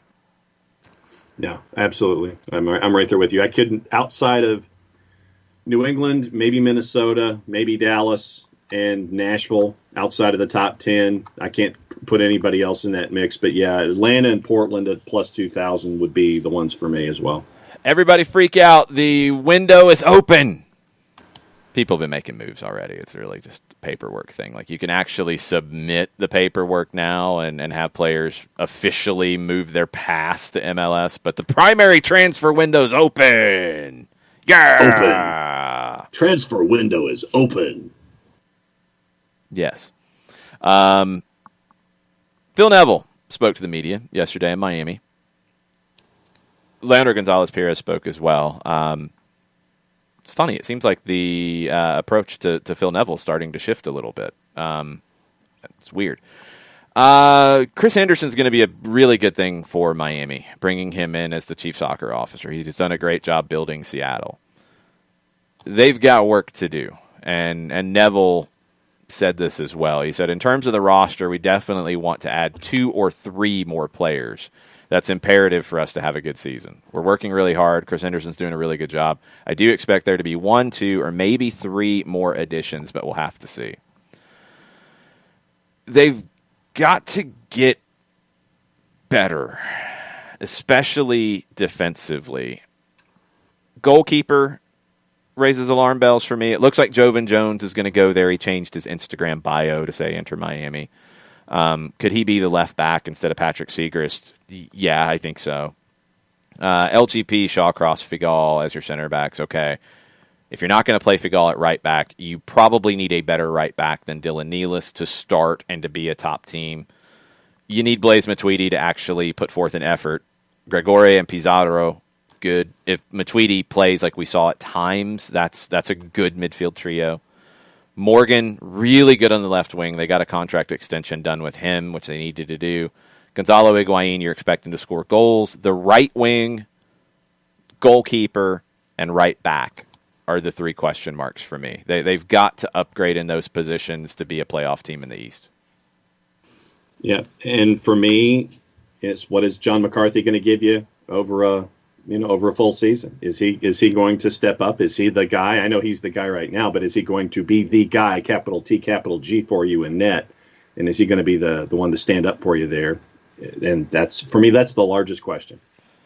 Sam Williamson says, now go get talking about Atlanta, LGP or Aaron Long. Sam, I think you might have got into the mini bar this morning too. You're not pulling those moves off. You can't. LGP, we just talked about it with Miami. They can't afford to trade him right now. They don't have the center back depth, and you would be turning to a player that is on the downslide of his career. We saw it happen in 2019. That was a step back from 2017 and 18, where he was a best 11 type of center back. For me, I don't think he got enough credit in those 2 years. 2019 was a step back. 2020 was a bigger step back. And Miami can't afford to deal him. So, you'd have to overpay for a player that is not at the level you need, in my opinion. Aaron Long is an interesting idea. The Red Bulls have shown a reluctance to let him go anywhere. You'd have to give them a lot, and I don't know if it would actually make any sense. I don't know if he's the right player for the system either. Those are big trades, and trades within the league, you've got to pay a pretty penny to make those kind of moves happen. I don't see it for either one that would make enough sense. I think you're going to be shopping, you're going to be looking, but you might have to wait till the summer. It could be Santiago Sosa at center back along with Anton Walkes next to Miles Robinson for the first part of the season. And look, it's not that long of a first part of the season until you get into that summer window where it might be a little bit easier to make a move. And you'll have a better sense at that point of what Lautaro Giannetti is going to do. I haven't seen an update on if he is going to have a surgical procedure on his knee or if he's going to just play through it and cross his fingers. I don't know. You might have an opportunity to go get another, Argentine center back that Gabriel Heinze would be familiar with. It could happen by the summer. So I think you would overpay within the league to get anybody, especially the two that Sam brings up in LGP and Long. And I don't know if it is worth it at that point. It's not easy to just make trades, guys. You can play the fantasy trade maker. Sam says Heineman in a gaggle load of AM. I don't know if you have a gaggle load of AM, to be perfectly honest. And I don't know if you want to deal Emerson Heineman, because I could see Emerson Heineman starting and thriving in the system as well.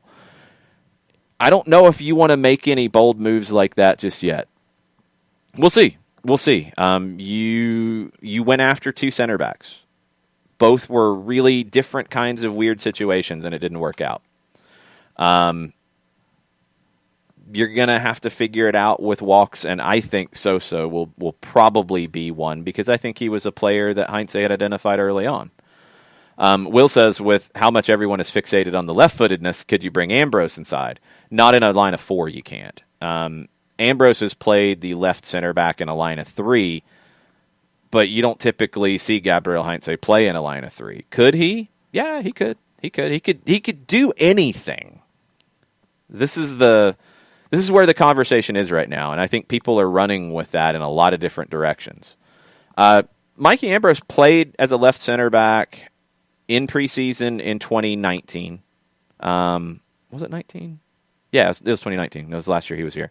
He played as a left center back in a setup in preseason. In a three, he could. As a center back in a line of four, it would be really, really difficult. There's better options. Sosa would be a better option there, and dropping Ibarra to the six. Now, one thing in terms of depth that you don't have is Mo Adams for a while. He had sports hernia surgery. He is out around 4 months. Is that what we're looking at here with Mo Adams? They were saying 4 to 6, depending on recovery. Okay. That hurts you. You added Ibarra, for a reason. So you've got Sosa and Ibarra who can play the six. I think Hosatu could play the six in a short term. Modiflo says 4 to 6 weeks. 4 to 6 weeks or months? I thought it was months. All right, well, hang on. We'll get that confirmed. Either way, you're not going to have him start the season. You've got depth at the defensive mid. 4 to 6 weeks from the team. 4 to 6 weeks. Thank you. Okay, I was thinking months. My bad. That's my fault. You've got options there, so you're okay. The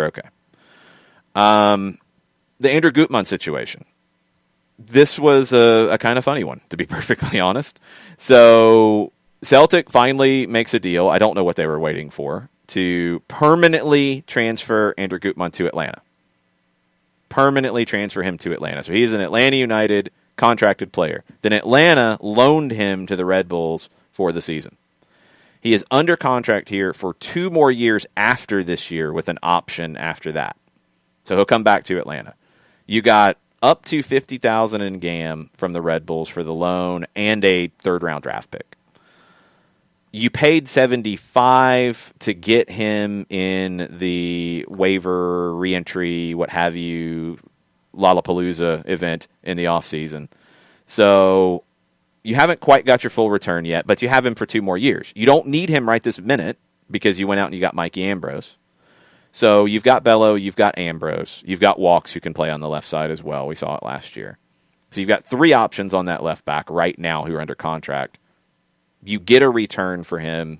He plays. All makes total sense. I don't know what Celtic was waiting for. Maybe if Celtic had been willing to do something sooner, or you could have got a deal done sooner, maybe you didn't bring Mikey Ambrose back. But you did. So there's no point in having all of them here and sitting. Gutmann should play in New York. I mean, we'll look at the left back situation for the Red Bulls right now. They do have Jason Pendant, who was inconsistent last year. I think Gutmann will push him for time. John Tolkien's a youngster who is not quite ready yet. So at a minimum, he goes from 3rd on the depth chart to 2nd and maybe a 1A, 1B situation. Makes sense. You got to return. I get it. Sam says, why loan him to a rival? I mean, it's a rival on paper, but are you expecting to be rivaling them in the table? No. So it's to play. It's just to play. That's all. I mean, I guess the only team, well, and you'd be worried about them in position in the table, is Orlando, that I think would maybe be more of an issue, but it doesn't matter. And he can't play against Atlanta anyway as a part of the loan. That's been talked about. So it doesn't hurt you. He plays. I don't have a problem with it. Burns says, after having seen Gutmann play for Cincinnati, I don't see how he suits up for a Heinze team. He's not high enough quality for a contending team. I really hope Caleb Wiley will be next here. You don't have to rush it with Wiley. He's young. He's going to play plenty in the academy and Atlanta United too, I would assume. Gutmann has some of the qualities for a Heinze kind of outside back. He does. He gets forward well, athletic. The ability on the ball would be a little bit of the question. He still needs to grow. He still needs to develop. We'll see if he can do that. You got him for next to nothing. If it tides you over, and you added Ambrose, so maybe you don't need the tiding over. If you just break even on the deal, whatever. You've got him under contract. You've got the cover. Because you never know, as we see many times. You want to try to have protection. What if Caleb Wiley has, injury issues as he's growing, like George Bello did? It happens with young players sometimes where they have these injuries as their body is changing. Does that happen for Caleb Wiley and slow him down? Does it just not work? We see plenty of players who look great at 15 or 16 who don't make it. You want options and cover. We'll see if he is that or if he's more. But at a minimum, he's that. So you'll take it. But you're good for this year. So he gets a chance to play. You get a return. I think you do it. Couple of mentions on Twitter having to do with the center back discussion. Okay. Burn mentioned Caleb Wiley. Trey Morrison asks, with Mo's surgery and no center back magically materializing, he's hoping some of the young pups get lots of experience early in the season. Any chance Campbell Morales and the new draftees get some run with the first teams, or are they still too raw? Well, there's only one draftee that's a center back, and it's Josh Bauer, and he has not been signed yet. So he's got to earn a contract. He did spend time with Birmingham Legion second half of last year, so he was in a pro environment, which will help him a little bit. We'll see how he does. Campbell, I think, has a lot of the characteristics that Gabriel Heinze will value. He's got to perform. I mean, it's just as simple as that. You're in preseason now, you've got to impress every single day. Morales, I do think, is too raw. I think Morales will mostly play for the second team. But then, you've got, and again, you're probably, anything can happen, tactically, and it can change from game to game. Don't get hung up on this is how they play every game. Anything can change, but typically 19 out of 23 games in the last season with Velez, Gabriel Heinze played a line of 4 in the back. 19 of 23. The times he changed were because the opponent played 2 up top. That's it. I would expect him to play a line of 4. So you're not worried about 3 center backs, you're worried about 2.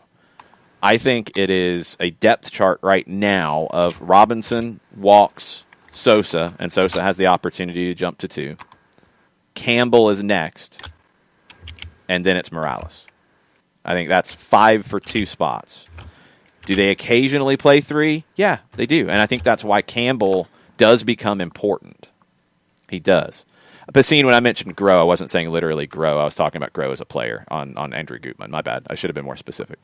Modiflow asked if Morales becomes a defensive mid again, as in the Tales of the Old Academy stuff. I don't see it. I think with his height, he's going to be a center back, and they're going to make him a center back, and a good one.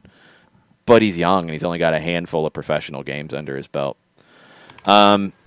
Anyway, center back right now, I do think you would like to find somebody, but you're not going to overpay for what might be a temporary solution when you're looking at a window in the summer.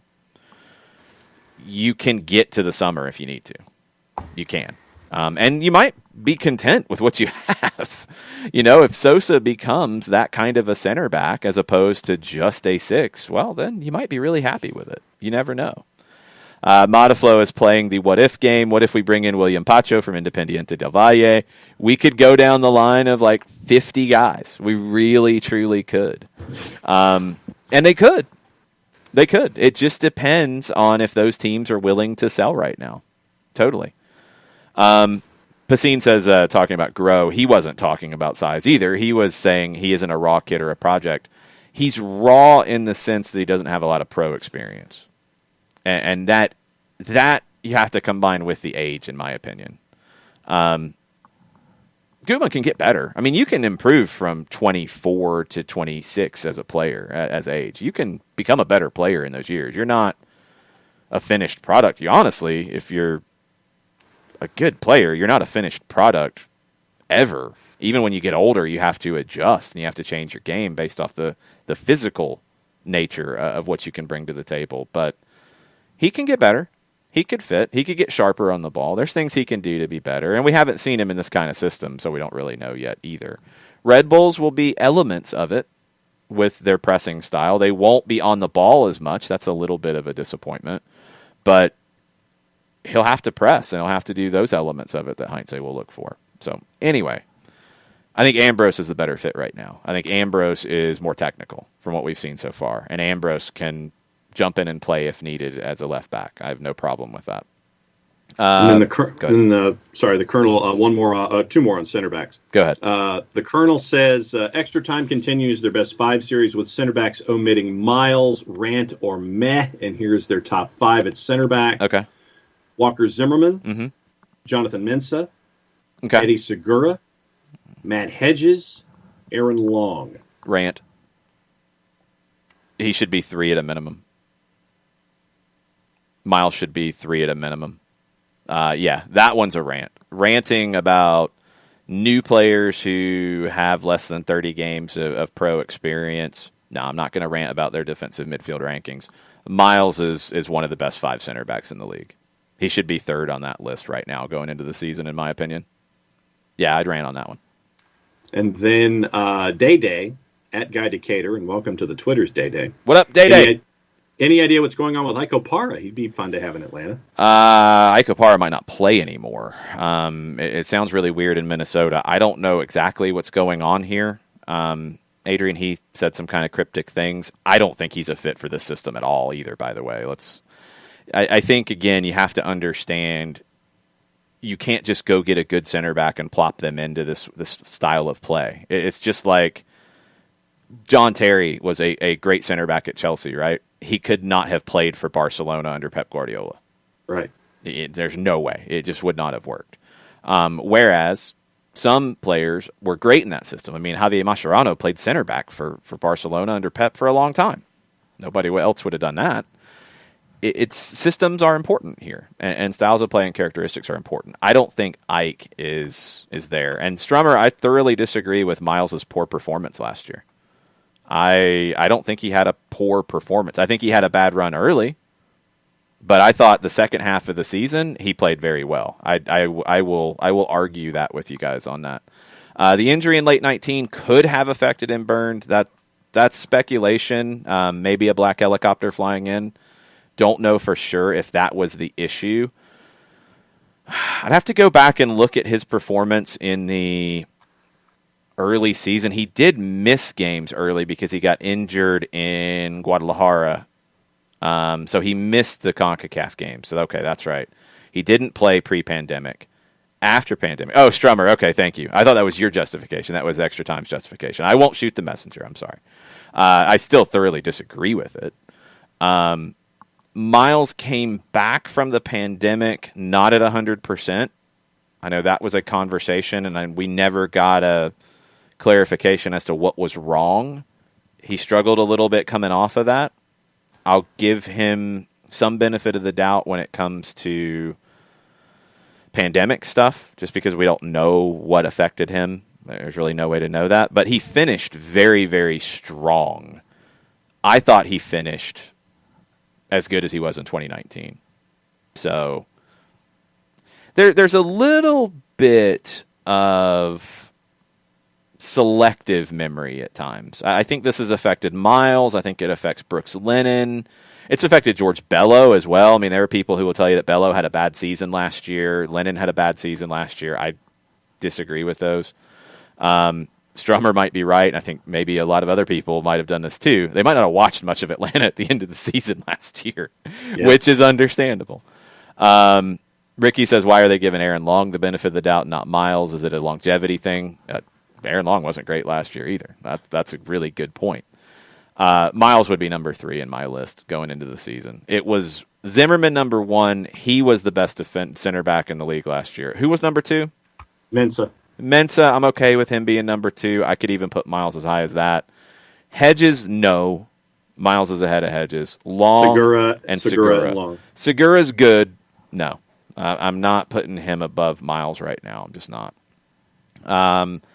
Sam said, I'm hoping there's a stream of the scrimmage against Tormenta. I don't think there is going to be. I think there will not be a stream this week. Hopefully there will be for the Charleston game. Stay tuned on that. But it doesn't look like there will be one for Tormenta. And look, you're a new manager. You've got the opportunity to play games behind closed doors and not have Alawalense or anybody else see you and not have a bunch of tape out there about what you want to do, and you are going to implement a way of playing that will be different. Do it. I don't have a problem with it. I'd love to see it too. I'd love to call it, but I understand it from a managerial perspective. I 100% do. You want to keep as much secrets as you possibly can. I get it. Miles said, or Burns said, Miles looked good in the men's national team game. Wasn't super comfortable on the ball. I think he just missed the flow of playing games consistently, being a late bloomer with less games played than kids who grew up in academies. I thought he got better as the year went on, so there could be something to that. The disruption at the end of 19, just the injury then early in 20, the disruption of the pandemic, it might have taken him a while to get back to where he was, but I thought he did at the end of 20. I thought he was good. I was happy with it. South Georgia United, Ola, what's up? Thanks for joining us. And Strummer, I still have not watched Football Americas last night. I haven't had a chance to watch that yet. I got to do it today, and I probably will later. Stoppage time, for example, this is where I might be able to squeeze it in, is going to be on Friday this week. Mike is coming back from a vacation, so Mike will join us on Friday as well.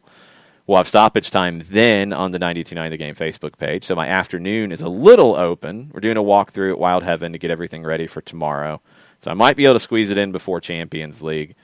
I was last night feeling the effects a little bit. I got a shot. It was good to get a shot. Getting shots are good. Yes, it's the shot you're thinking of. Right on. Little rundown. Like, not bad. Not bad. Well, but some folks, in talking to folks who've gotten them, it's that first 24 or 48 hours with certain brands that they really do make you feel kind of crappy and run down, and then after that you can shake it off. Yeah, tired and achy. Yeah, were the things that hit me with it. I would recommend to anybody who has not had their shot yet, don't get it in your dominant arm. My arm was sore. It's still a little sore. So, yeah, like don't get it. If you're right-handed, don't get it in your right arm. Get it in your other arm just in case you have any issues with that. But, yeah, I mean, hey, I will deal with it and be fine. If that means I have to watch Football Americas a little bit later, that's what I have to do. I gotta stay rested as best as I can and try to deal with this. A lot of vitamin C, a lot of fluids, a lot of strawberry banana nectar from Humex. Oh, there and you go. mate. And double fisting this morning. Yeah, a lot of folks have also said multivitamins and upping your vitamin D intake also helps as well. All of those things. Ricky asked which one. It was the Pfizer is what I got. Katie said only arm soreness so far. Strummer, I don't think they have to alternate. I think you can get them both in the same arm. I mean, you're not going to have a sore arm, I would hope, for 3 weeks. That would be bad. Yeah. That might be a problem that you need to get checked out. But yeah, just the arm soreness is the only thing. So that's what you got to do. So hopefully you can get signed up and get your shot as soon as you can, because it's worth it. Even feeling a little run down, it's absolutely worth it. Mm-hmm. All right, other things on the board. It's been dropped into the Twitch pitch, and we have not talked about it yet. It is on the board behind me. Sergio Aguero is being linked to Barcelona. It was a bomba. It was exclusive on TIC this morning. They were very excited when they dropped this. Noticia exclusiva. Formal offer. Barcelona wants to put Sergio Aguero together with Lionel Messi. We've told you about this for a while. It came up a while back that they might be interested in Aguero coming, and he might be interested in playing with Messi. They're very close. They're good friends. Pep, according to the Daily Star, wants to get Aguero to stay another season. There's also been rumors of Manchester City's interest in Romelu Lukaku as well, and Inter might have some serious financial issues that they need to sell said Lukaku because they haven't even finished paying Manchester United for him yet. I don't know if they've even started. So that could happen, and if they can't keep Aguero, then Lukaku is a pretty good replacement if that's the direction you got to go. So keep an eye on Aguero and potentially his move to Barcelona, which would be... Look, if Messi's going to stay, I think he'd be happy. I think he'd be very, very happy with getting Aguero, his buddy. He was not happy that Luis Suarez was shown the door, another one of his buddies. Giving him that kind of number 9, no offense to Martin Braithwaite, I think would really help Barcelona. He's on a free. It'd probably be a decent chunk of money that you could get him for. Yeah, you're going to have to pay him a good contract, but not as much as some other guys you would go get. It's not bad. It's not a bad idea. I totally get it. So keep an eye on it. We'll see how that goes. But that's going to be a talking point here coming up.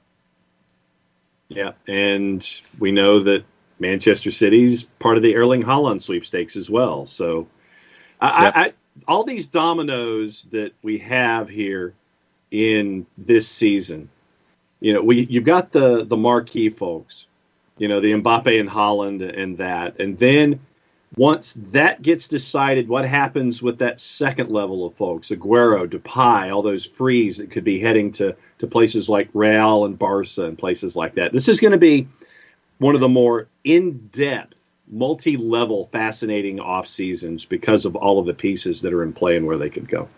Yeah, Will, the thing is about this with Aguero is now it's beyond, hey, we like you, hey, you like Messi. Formal offer. It's a formal offer is what they are saying. So, yes, it draws it out. There will next be noticia exclusiva, a formal response to the formal offer, and then there'll be another bomba, and then it'll keep going. So, it will absolutely keep feeding it for sure. Pacine wants to know if Kuhn can do keepy-uppies at his unveiling. I hope so. That'd be cool. Maybe he plays FIFA at his unveiling. He's a big-time FIFA player. They've had chats with him on TIC, while he's just playing FIFA, playing somebody, and he's just sitting there talking to the TIC guys. I think I remember that. Yeah, he's done it a bunch actually. It's Brett hanging out. What's up? It's Brett. Hope you're doing well. Hope you're good. All is well here in Atlanta. We've talked Champions League. We've talked MLS. We've talked about the season preview in MLS. Some potential favorites and maybe bad bets in terms of the MLS Cup odds. We haven't talked about the Copa Libertadores just yet. The question yesterday from Perfect Tommy was about Independiente del Valle's chances. They did all right against Unión Española of Chile. It was a 1-0 win for the home team. It was an own goal. That's manageable. And IDV has a shot in the second leg in Ecuador. Santos, in their debut with Ariel Holan as manager, won 2-1 at home against Deportivo Lara. They fielded a very young lineup, a 16-year-old, a 17-year-old, an 18-year-old. They go to Venezuela. They have to see that one out. They should be fine. Wanderers from Montevideo, they won at home against Bolivar 1-0. I don't know if that's going to be enough going to Bolivia for the second leg. Tonight's games in the Copa Libertadores, Universidad Católica of Ecuador hosts Libertad at 5:15. Caracas hosts Atlético Junior of Colombia at 7:30. Gremio hosts Ayacucho at 7:30. Ayacucho is from Peru. And Universidad de Chile hosts San Lorenzo at 7:30. San Lorenzo is coming off of the 1-1 draw in their derby with Huracan. Those are all available on Fanatis, fntz.co/soccer down here. That's where you can watch those on the BN family of networks. You've also got 3 matches in the Copa Argentina tonight, and these are always fun because you get these little tiny teams that have an opportunity to play with the big boys. Banfield and Güemes, they're a third division team from Santiago del Estero. That's at 3:10. I think that is on TIC. Atlético Tucumán and Club Comunicaciones, not the club from Guatemala. There's a third division team from Buenos Aires. That's at 5:20. And then Independiente, Gustavo will be watching as they play Villa Mitre, a third division team from Bahia Blanca. That's at 7:30. There's also a Copa de la Liga match. It is the 2 promoted teams, Platense and Sarmiento. That game got postponed from week 1. It is slid into the midweek here. That's at 3:10. The Squid, El Calamar of Platense, my new favorite team. And just in case you didn't know, it is Cuatro Días del Super Clásico. Super Clásico. I don't think they do the monster truck voice in Argentina, John. It's not low like that. It's like yelling and screaming voice. It's not I can't do yelling and screaming voice. It's not like it's not a monster truck voice. I don't think they have monster trucks in Argentina. What would they do with Gravedigger and Goldberg and Medusa, the wrestler, driving a monster truck? They wouldn't know what to do with that in Argentina. Come on. Just an all-purpose, serious voice when it comes to laying something out. It's a monster truck Super voice. Classico. It's a total monster truck voice. Question was brought into the Twitch pitch a bit ago, and it was from 929 The Game on Twitter. Athlete or someone in sports that you dislike for no good reason. Ricky Ricardo brought that in. Ricky's answer was Jermaine Jones. Yeah. That's a little harsh. Would love to hear your answers to this. Bryce Harper is one for Turner Kirby. I get it. Yeah. Other answers. Don't see any others. I got to think about this. Yeah, see, for me, it would be college football stuff. Oh, I don't have to think about this. It's Peyton Manning. There you go. I mean, I have a reason. It's because he spanked Georgia on a regular basis when he was at Tennessee, and the other reason is he's a jerk at times. Yeah, go read about it. Look it up. It's there. He does a very good job of keeping that under wraps, but go read about the legal case that he had to settle twice at University of Tennessee. He had to settle it a second time because he popped off at the mouth. Second time. He settled it, then he popped off at the mouth and broke the settlement, and he had to do it again. I don't know why he felt like he had to pop off at the mouth in his book and trash somebody again that he'd already paid to settle it. But anyway, yeah, he's wonderful. He's great. Yeah. Not my favorite. No. I mean, for me, it would probably go back to the Miami years of the U. with the Blades brothers, Michael Irvin, Bernie Kosar. I had a Bernie Kosar made up shirt at the local random generic sports store in Riverdale, Georgia, that took a super generic orange football jersey before they were even mesh and put number 20 in Kosar on the back for me as a little kid. Yeah, no, for me, it was that whole group of Miami because of the Florida State Miami battles back then. That for the whole U for me was just like, that's the way it was for me. Captain Ragamuffin, Patrick Reed. Yeah, that's, I think a lot of people have reasons for that one. Strummer says Phil Mickelson. Johannes says Russell Wilson and Chris Paul. I'm with you on Mickelson, Strummer. Sidney Crosby for DM Tim. Patty agrees. Yadi Molina for Will. Yeah, I'm good with that one. I'm definitely good with that one. Russell Wilson, I don't have an issue with. Tom Brady for JP. I honestly don't have an issue with Tom Brady. I know John can't stand him. John trash talked him so much when he was signed to Tampa Bay. 8-8. Bold prediction. 30 sacks. Yeah, what was he? What did he do? He threw the Lombardi Trophy in a Tampa canal to Cameron Brate. He was hammered when he did that too. I think he said he didn't even remember it. He didn't remember it. And his daughter was like, "No!" Best reception Cameron Brate ever made in the 2020 season was catching that particular pass. Day drunk Tom Brady throwing trophies around. Thomas Jewin says Kamar Lawrence is his. I think there's reasons for that. Yeah. JP with a very good question. Should I be worried if I'm on the same page with John? You should. You absolutely should, JP. Burned with a good one, and I'm kind of with you here. Burn says Lothar Matthäus. I'm in the ballpark there. Yeah, I was not a fan of his at all, and I don't really know why. Because he's an incredible player. That would be a good answer for me to this question. Because there's guys I don't like for a reason, like Peyton Manning. I don't like him for a reason. Lothar Matthäus, I really don't have a good reason. But yeah, I was never a fan at all. I was doing. I think he was in his last gig. When we were talking about Lothar Matthäus as a national team coach. His last gig in Bulgaria, he was 3-2-2. Back in 2010, and he was sacked. He had a year-long contract. He was 3-2-2, and they sacked him after 7 games. And he did apply for the Cameroonian job in 2018, but that's how far off the grid he's been when it comes to national team gigs. Madness. Back to Libertadores, Mataflo said IDV's creating chances, which is better than they've been in league play. Yeah, it's better. Burns said they had so many chances. They did. They did what they needed to do in that game. I didn't give them much of a chance because I didn't think this first leg would go well. I said if they managed it, they could win the second leg, and they're in a good position to do that. 1-0 on the road is okay.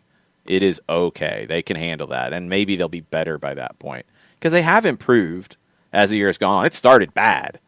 It's improved. If you're looking for a watch-along later this afternoon, it's Brett, ITZZ, Brett, Brett, on Twitch, hanging out in the Twitch pitch. He'll be covering the PSG Barcelona game, and I'm sure keeping an eye on Liverpool and Leipzig as well.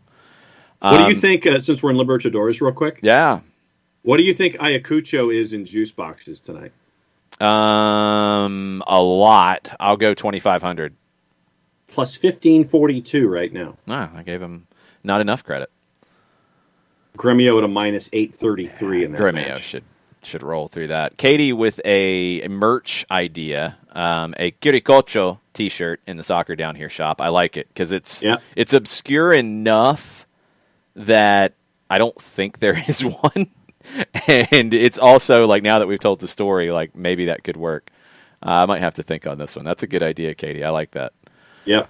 Lot of talk about what players you can't stand for no good reason. Lots of different people have come up. Bernd says, I know some private stories about him that I won't share, but trust me, your feeling about Matthäus is correct. Wow. Okay. I might have to talk to Bernd offline about that one. Woo. There you go. Madness. Purple shirt with Kirikocho on it. Yeah, I kind of like that monoflow. We might have to make this happen. I got to figure out what the design of the shirt looks like. But yes, this might work. This might be our new way to add new things to Soccer Down Here, selling random obscure shirts about things that not a whole lot of people have heard about, but do pop up in the news. They can go up on Teespring rather quickly. We do have a scarf that is about to be starting production. There are still some available. $25, $5 to get it shipped. Send us a message on Twitter, send us a message on Twitch, send us a message on Facebook, wherever, and we will get you taken care of. You can pay via PayPal if you need to pay a different way. We can find a way to arrange it. We're pretty resourceful around here. And that will reserve your scarf. We do still have some for sale. Not a ton. They're moving pretty good. I don't know how many we'll have by the time they actually arrive, and we're hoping that they'll arrive in early April. So the picture is our pinned tweet at Soccer Down Here, twitter.com/soccerdownhere. If you want to go check that out and let us know if you want a scarf. That would be great. It helps us grow. If you can come out and join us tomorrow at Wild Heaven at West End, that would be cool. If you can't, you can watch on Twitch. Again, it is all about what is comfortable and what's good for you. We will be doing everything that we can do there above and beyond what they normally do to keep it safe, social distancing, masks, the whole 9 yards, limited to 100 people. So if you want to get in, you want to definitely get there early. There are dollar drafts from 5 to 6 in happy hour before we get started. We will talk about soccer in the streets, and there will be a cut of the money made tomorrow night at Wild Heaven that goes to soccer in the streets to fund their programs in the West End. They have a field right down the road from this location, Wild Heaven West End. So we'll be doing that. We'll learn more about that. We will talk about plenty of other things. We'll take your questions, too. The Atlanta United supporters groups will be there, and it'll be very, very busy. Very, very busy. Turner would love to be there, but Turner is working the soccer match at Lander against Jess's Clayton State Lakers. Soon enough, Turner, and you guys can talk trash about that one on Twitter. Jess's latest podcast is out. Came out late yesterday. We talked about the UPSL final that we called. We talked about the TV deals on the women's side that are very good in England. BBC and Sky are paying now to broadcast the FA Women's Super League. The numbers have been good so far. The competition at the top of the table is very good. And honestly, the competition at the bottom of the table is very good. It's not one or two teams that have no business being there anymore, and then one or two teams that run away from everybody. It's good. It's getting better. It's continuing to improve. But we got into a whole bunch of different things. The Written on the Pitch episode is out from last night. That's on all your podcatchers out there. What else we got on Twitter before we go, John? We're officially caught up on Twitter, sir. We're officially caught up? What's up with that nonsense? Well, we had a bunch of different topics, and when we were weaving our way through all of the topics, that's when we would weave in the Twitter comments. And so we were doing it gradually, and so we caught up. We like to weave. It's what we do around here from time to time. If you're looking for another podcast to check out, you want some more info on the Aberdeen situation with their managerial vacancy, I guessed it on the Here We Go Aberdeen podcast. I've been on with them before. They really do a great job of explaining everything going on in Aberdeen. I talked about Stephen Glass and what he would bring to the table. He is still the bookies' favorite for the job at Aberdeen right now. Derek Ray talked about the sporting director concept, which they might go to at Aberdeen. And it's actually interesting timing because we see a lot of clubs do this worldwide. One club that hadn't and needed to for a long time is Manchester United. They finally have done it, and they've added a technical director in Darren Fletcher. Finally, you have somebody who understands the game better than Ed Woodward, who should be involved in making soccer decisions. So it's not just Ed Woodward shopping at Woolworths and seeing Edinson Cavani up by the register at the end of the transfer window and saying, "Ooh, I'll have that." Yeah, I like that in the bargain basement bin to go with my Tic Tacs on my way out the door. Well, it worked, which does happen sometimes in the all the displays as you go up at the register in some of these stores. There's everything you can imagine. I've picked up some good headphones at those places. I've picked up some tasty candies at these places. Like, oh, yeah, that's good. Mm-hmm. Normally not shopping for a starting number 9 in those places. But, hey, if you're Ed Woodward, have at it. maybe Darren Fletcher will actually help Manchester United have a coherent strategy in trying to build a team. If you guys have final questions, throw them in right now. We are expecting to know when the home opener is for Atlanta United today. Stephen Goff of the Washington Post said that home openers could be announced today. Ricky Ricardo says, quick bets for Atlanta's home opener. Winner gets confetti. I guess you have to give the date and the opponent in Ricky's contest. You can throw that into the Twitch pitch. Byrne enjoyed the podcast with Jess. Enjoyed the Women's Super League conversation. I wish I could watch everything I want to watch, Byrne, and I don't get a chance to watch it a ton. I try to keep up with the highlights. I try to keep up with the storylines. It has gotten better, and I think it's going to really take a big jump with this next generation coming through in the English game, and that's where the U.S. women are really going to get pushed. Really get pushed. Now, the U.S. women are going to have another generation come through, too.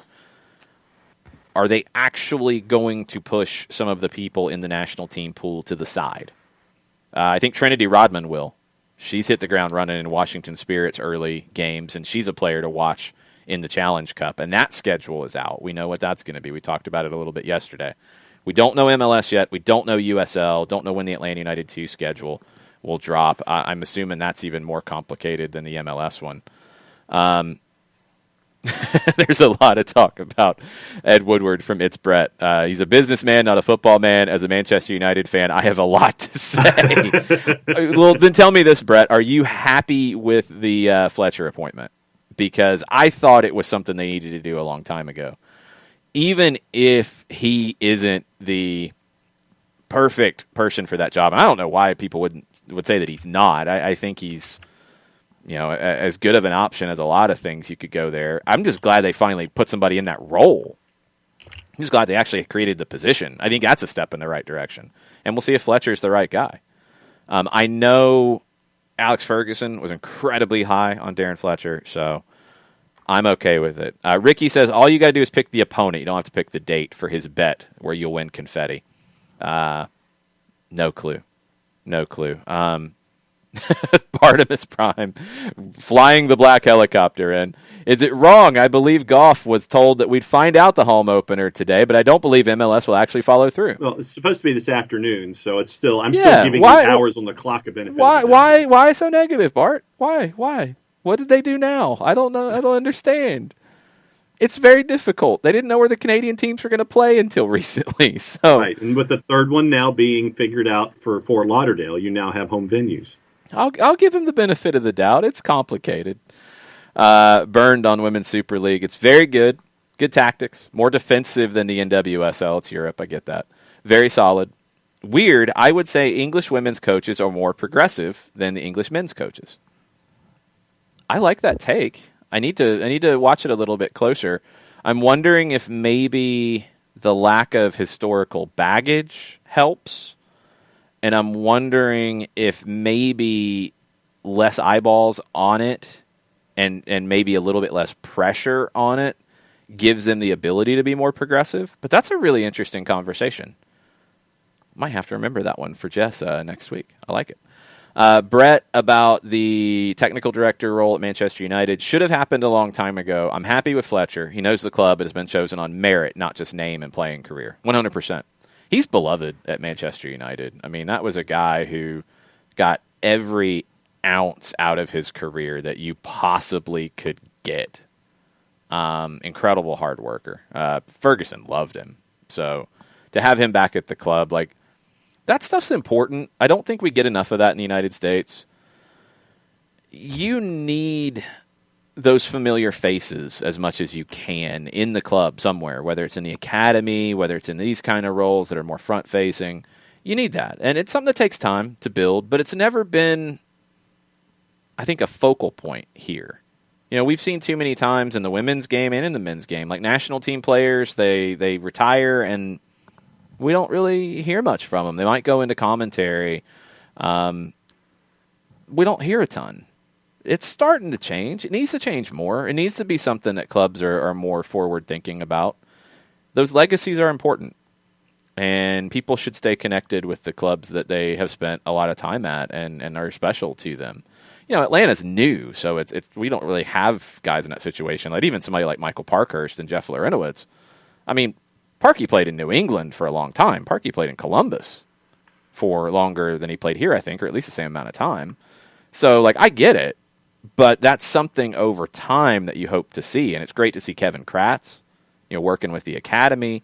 Stuff like that is very important. Even Tyler Ruthven, who was only with the Twos for a short period of time at the end of his career, he's involved in scouting. It's good to get those familiar faces back in. Yeah.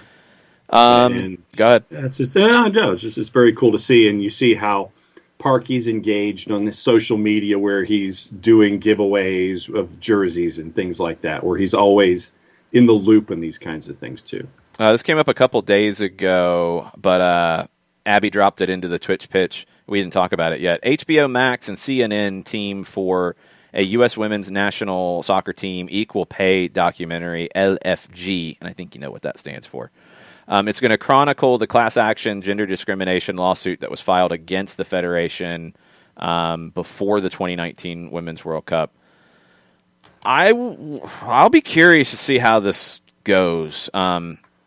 It's probably the smartest thing they can do for what's still outstanding in the lawsuit, because their first crack at it was not really well handled by the legal team. The years that they showed and said, this is where we were not paid the same amount, they actually were paid more than the men. They didn't structure the suit well. There are absolute things in there that need to change, that the Federation can change. And they have, I believe, changed these things now. Per diems, travel levels, camp bonuses, that kind of stuff. All that should be the same across the board. No question about it. There should never be a difference. The problem that is very complicated and could be catastrophic for the United States Soccer Federation is the lawsuit also includes saying that the Federation should pay the exact same win bonus that the men would get if they won the World Cup. They should pay that to the women. That money comes out of the bonus that the Federation gets from FIFA. The dollar figures for the men and the women are not the same. So you would be asking the Federation to come out of pocket for something that they did not get from FIFA to match that amount, to the point, especially after a pandemic, that you could bankrupt the Federation. Yeah. I don't think that is a win in any form. Things have changed, and I think the Federation's changed now that Cindy Parlow-Cone is president and is going to be president for another year to finish out this term. They need to sit down and work through that. And this documentary, while it could be a very interesting documentary, there's going to be a lot of interviews, it's a smart play to win the PR battle, but will it help in the courtroom with this? I don't know. And if they win the court case and they say that the Federation should not have agreed to give the men whatever percentage of the FIFA Men's World Cup win bonus, they shouldn't have agreed to that because the women's win bonus or the women's bonus for the Federation is so much less that they shouldn't have agreed to give the men more. You could have some serious financial problems for the United States Soccer Federation that would affect national teams, that would affect youth soccer, that would affect referee development, coaching development, all these things. That's why they need to sit down and talk. Yeah. Because the situation's changed. The things that needed to change, that could change, have changed, I believe. If they haven't, they need to change now. The bonus situation is a conversation with FIFA. Don't bankrupt the domestic federation over something that is a FIFA issue, not a USSF issue. That needs to be cleaned up. And I don't know why it's still lingering out there in this way. We'll see. The Federation has to be better from here on out. They can't put themselves in these situations. They have to be better at this stuff. It is time to operate like a business. The days of being run out of somebody's kitchen, all on a volunteer basis, and mostly from people who have only been involved in running a youth club, those days are gone for the United States Soccer Federation. The mentality has to change. All of this, this lawsuit, the situation with all the licensing of leagues at the D1 and D2 and D3 and all that stuff. The North American Soccer League lawsuit is still out there. The lawsuits from people about wanting to host games that are league games from other countries in this country. There's a lot of stuff that needs to get sorted out as best as it can. American soccer as a whole also needs to stop doing that and fighting internally so much. There's only so much pie to go around. And when you try to take pie from somebody else, it does have an effect on the game. And when you try to take pie that's not even on the table, I don't know where you're going to get the pie from FIFA. And it's just it's all complicated, but it's all gotten so much friction, and a lot of it is because of the way the federation's been run. They have to be above the fray in this stuff. They have to be run better. They have to stop picking fights. They have to stop making themselves a target for so much litigation. And it all has to change. The attitude of American soccer has to change. So this documentary, I'm a little not excited about it. I want to see how I want to see the presentation. I want to see how. Well, you know what the presentation's going to be. Yeah. There's no question what the presentation's going to be. It is going to be against the federation, and it's going to be from the women's national team conversation, which I understand. And it should be a celebration of making things right on a lot of different aspects. But I worry that it's going to be a lot of talk about something that is outside of the federation's control on the win bonuses from FIFA. Yeah. That is going to cloud the conversation. Because I see a lot of people who talk about this and don't understand that aspect. They think the federation is pocketing a whole bunch of money for the women winning the World Cup. They're not. I mean, they're dividing up the money, and yes, they make some, and the players make some from the win bonuses, and that's how it goes. It's not the same as the men's win bonuses. The conversation about the differences between the men's and women's just contractual situations. There's a lot of misleading information out there. The women are paid salaries for the national team. The men are not. They have their health care paid for by the federation. The men are not. The men have that through their clubs. So it's like a completely different structure. And as I've said, I think what they're going to have to do is figure out we're spending X amount, spend the same amounts. And if it does need to be different because the NWSL is not as strong and they're not paying as much and you need to supplement it from the federation, all that aspect, okay, do it. But you need to spend the same amounts. All the basic stuff needs to be the same. There's no reason that should have been different. Yeah. That's bad operations by the federation side. But there's so many things out there that are oversimplifying it, and it's not a simple situation. Right. And I'm worried that this could just lead to more oversimplification and more confusion. But we shall see. We are going to start wrapping it up now, so I'm going to run through the Twitch pitch. We'll run through any final tweets. Lots of guesses about who the home opener will be against for Atlanta. Ricky Ricardo will give out confetti. Brett says you need ex-players talking about Manchester United who know the club inside and out, know the history of the club and what's expected. You can hear about a club's history, but you need to be part of it to truly get it and embrace it and take that on board. Totally get it. And clubs that have an identity, you have to understand that identity. Barcelona is a prime example of this. When they get away from who they are, they struggle. When they turn back to who they are, they get it right. Ragamuffin says documentaries are always fair, unbiased, and present all sides. Yeah, totally. Yes. Make sure you check out It's Brett later today for Champions League viewing party. Bart's surprised none of the Canadian teams didn't choose Louisville. They do have a nice stadium and training facilities. I wonder if that was something that they considered, because that'd be a great spot.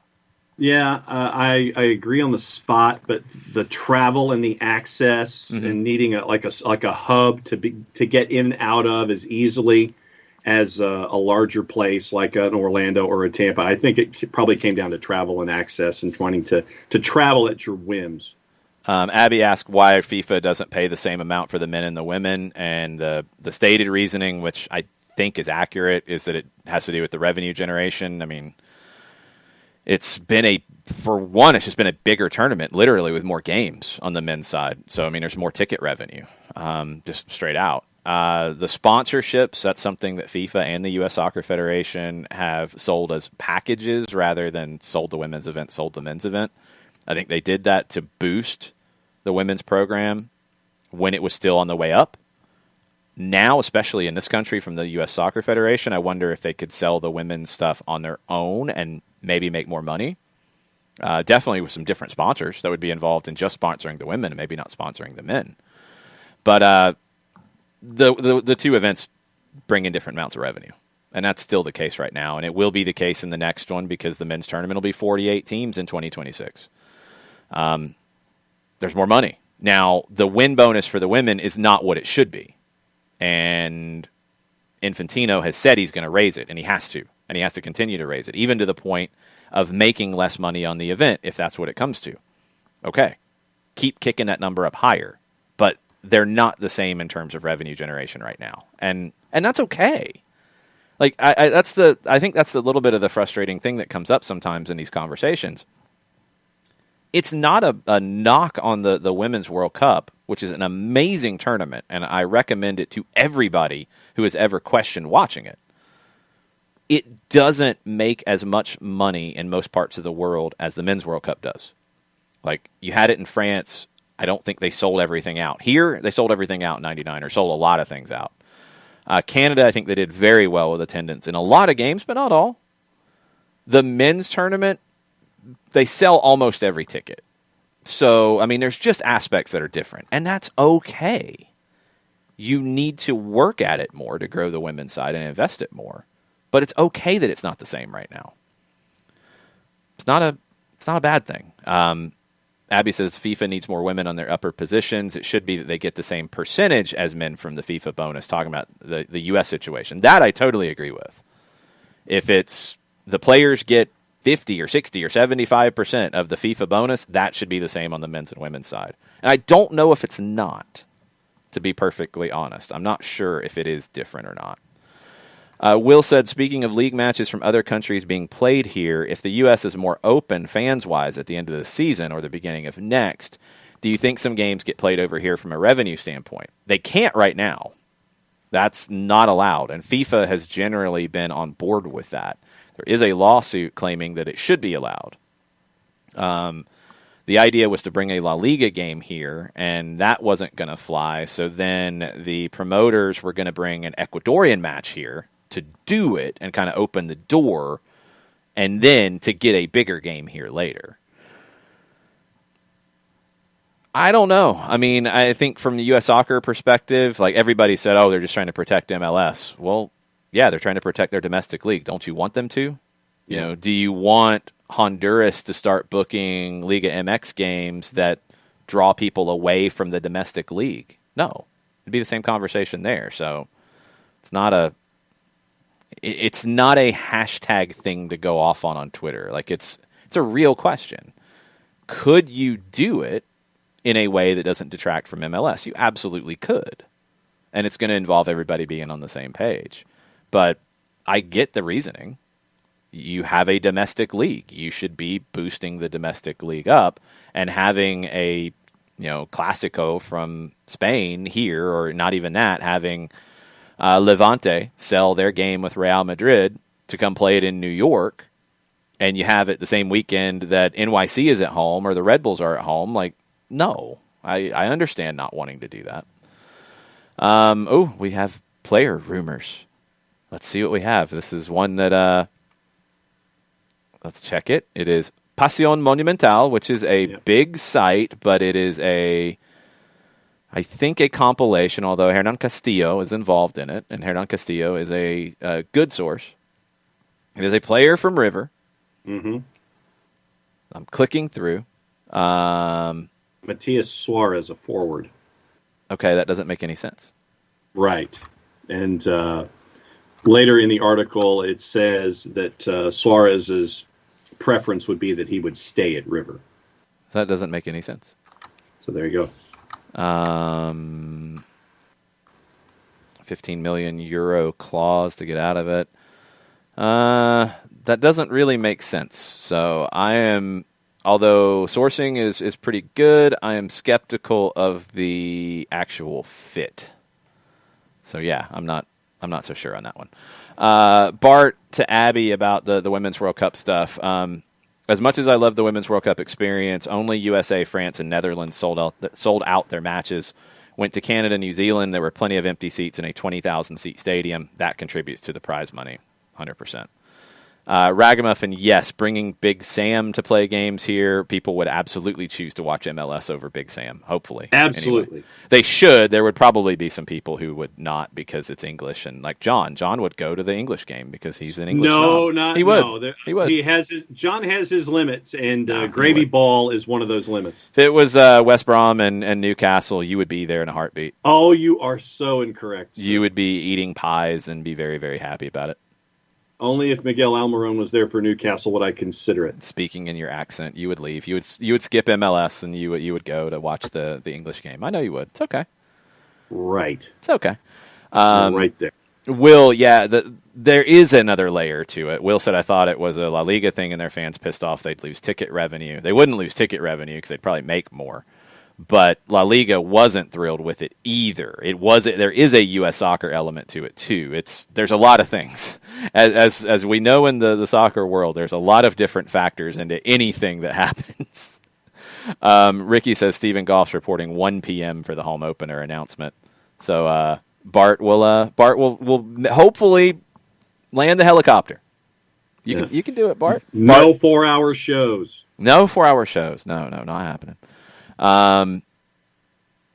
Lots of things. What are we doing with this weather, Abby? Is it getting weird? I think so, because it's in the 70s all week. Yeah, it's in the 70s, but it's cold at night, and then it's like springtime, like while we do the show, then it's hot, then it's just stupid. Yes. It is stupid. Just pick something. Pick a decent level of temperature that it stays between and stop wrecking my sinuses one day. Yes, exactly. Any tweets we haven't touched on?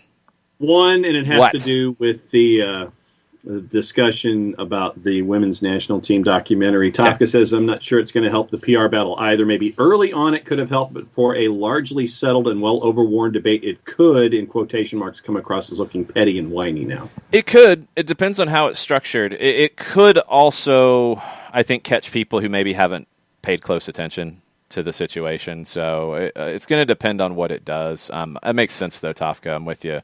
I think some people we burned out on it. Some people it won't be as well received. But a lot of it is how they present it, and a lot of it is who they market it to.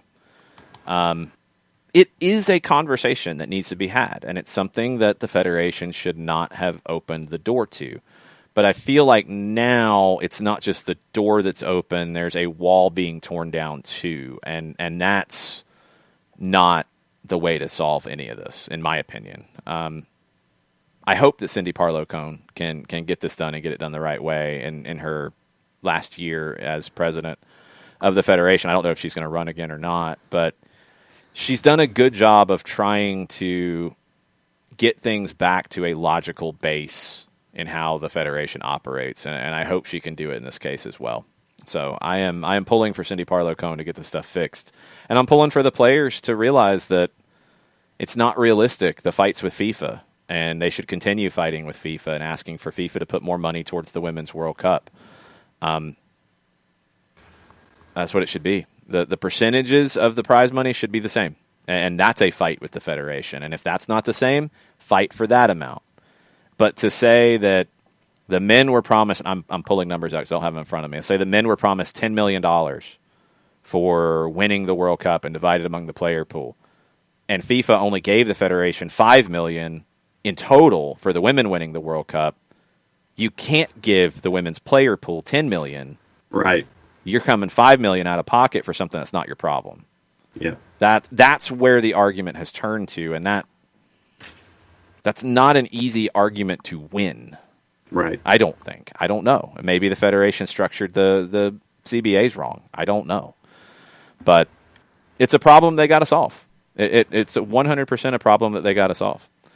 Will, I was talking in general about the revenue thing. When it came up originally out of Spain, this came up way before the pandemic with pushback from La Liga about having a league match played in another country. It wasn't about ticket revenue. It hasn't come up since the pandemic that I know of. It was about denying Spanish fans the opportunity to see that game. If a smaller club sold their home game to a big market in the United States to go draw a big crowd and make a lot of money.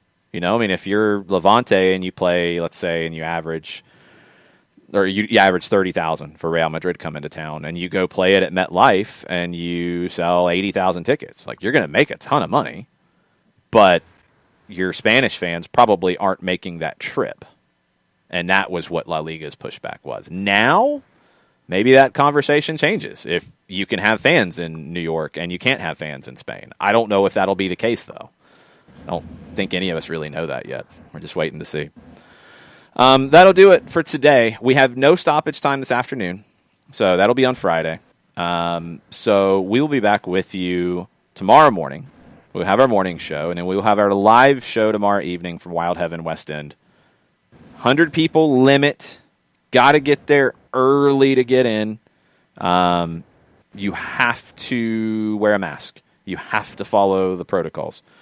If you are not comfortable, I totally understand. Watch on Twitch. Be involved there. We're giving away a $50 gift certificate for the people who are watching from home. We're giving away a $50 gift certificate for the people on site. We are raising money for Soccer in the Streets as well. We're going to hear about what's next for them and how challenging the pandemic has been for them. All kinds of stuff. So that's tomorrow. 6 o'clock is when the show starts. Happy hour starts at 5. $1 draft beers at Wild Heaven West End before that. Make sure you get some Wild Heaven for our virtual gift certificate giveaway. You can get that almost anywhere you get cerveza or birra or beer. You can get it anywhere. So do that. We'll see you tomorrow. But in the morning, we'll see you at 9 o'clock. And we'll talk Champions League. We'll talk Libertadores. We'll talk MLS home openers. All the things tomorrow morning, 9 o'clock. Thanks for hanging out. Much plata, y'all. Much plata, y'all.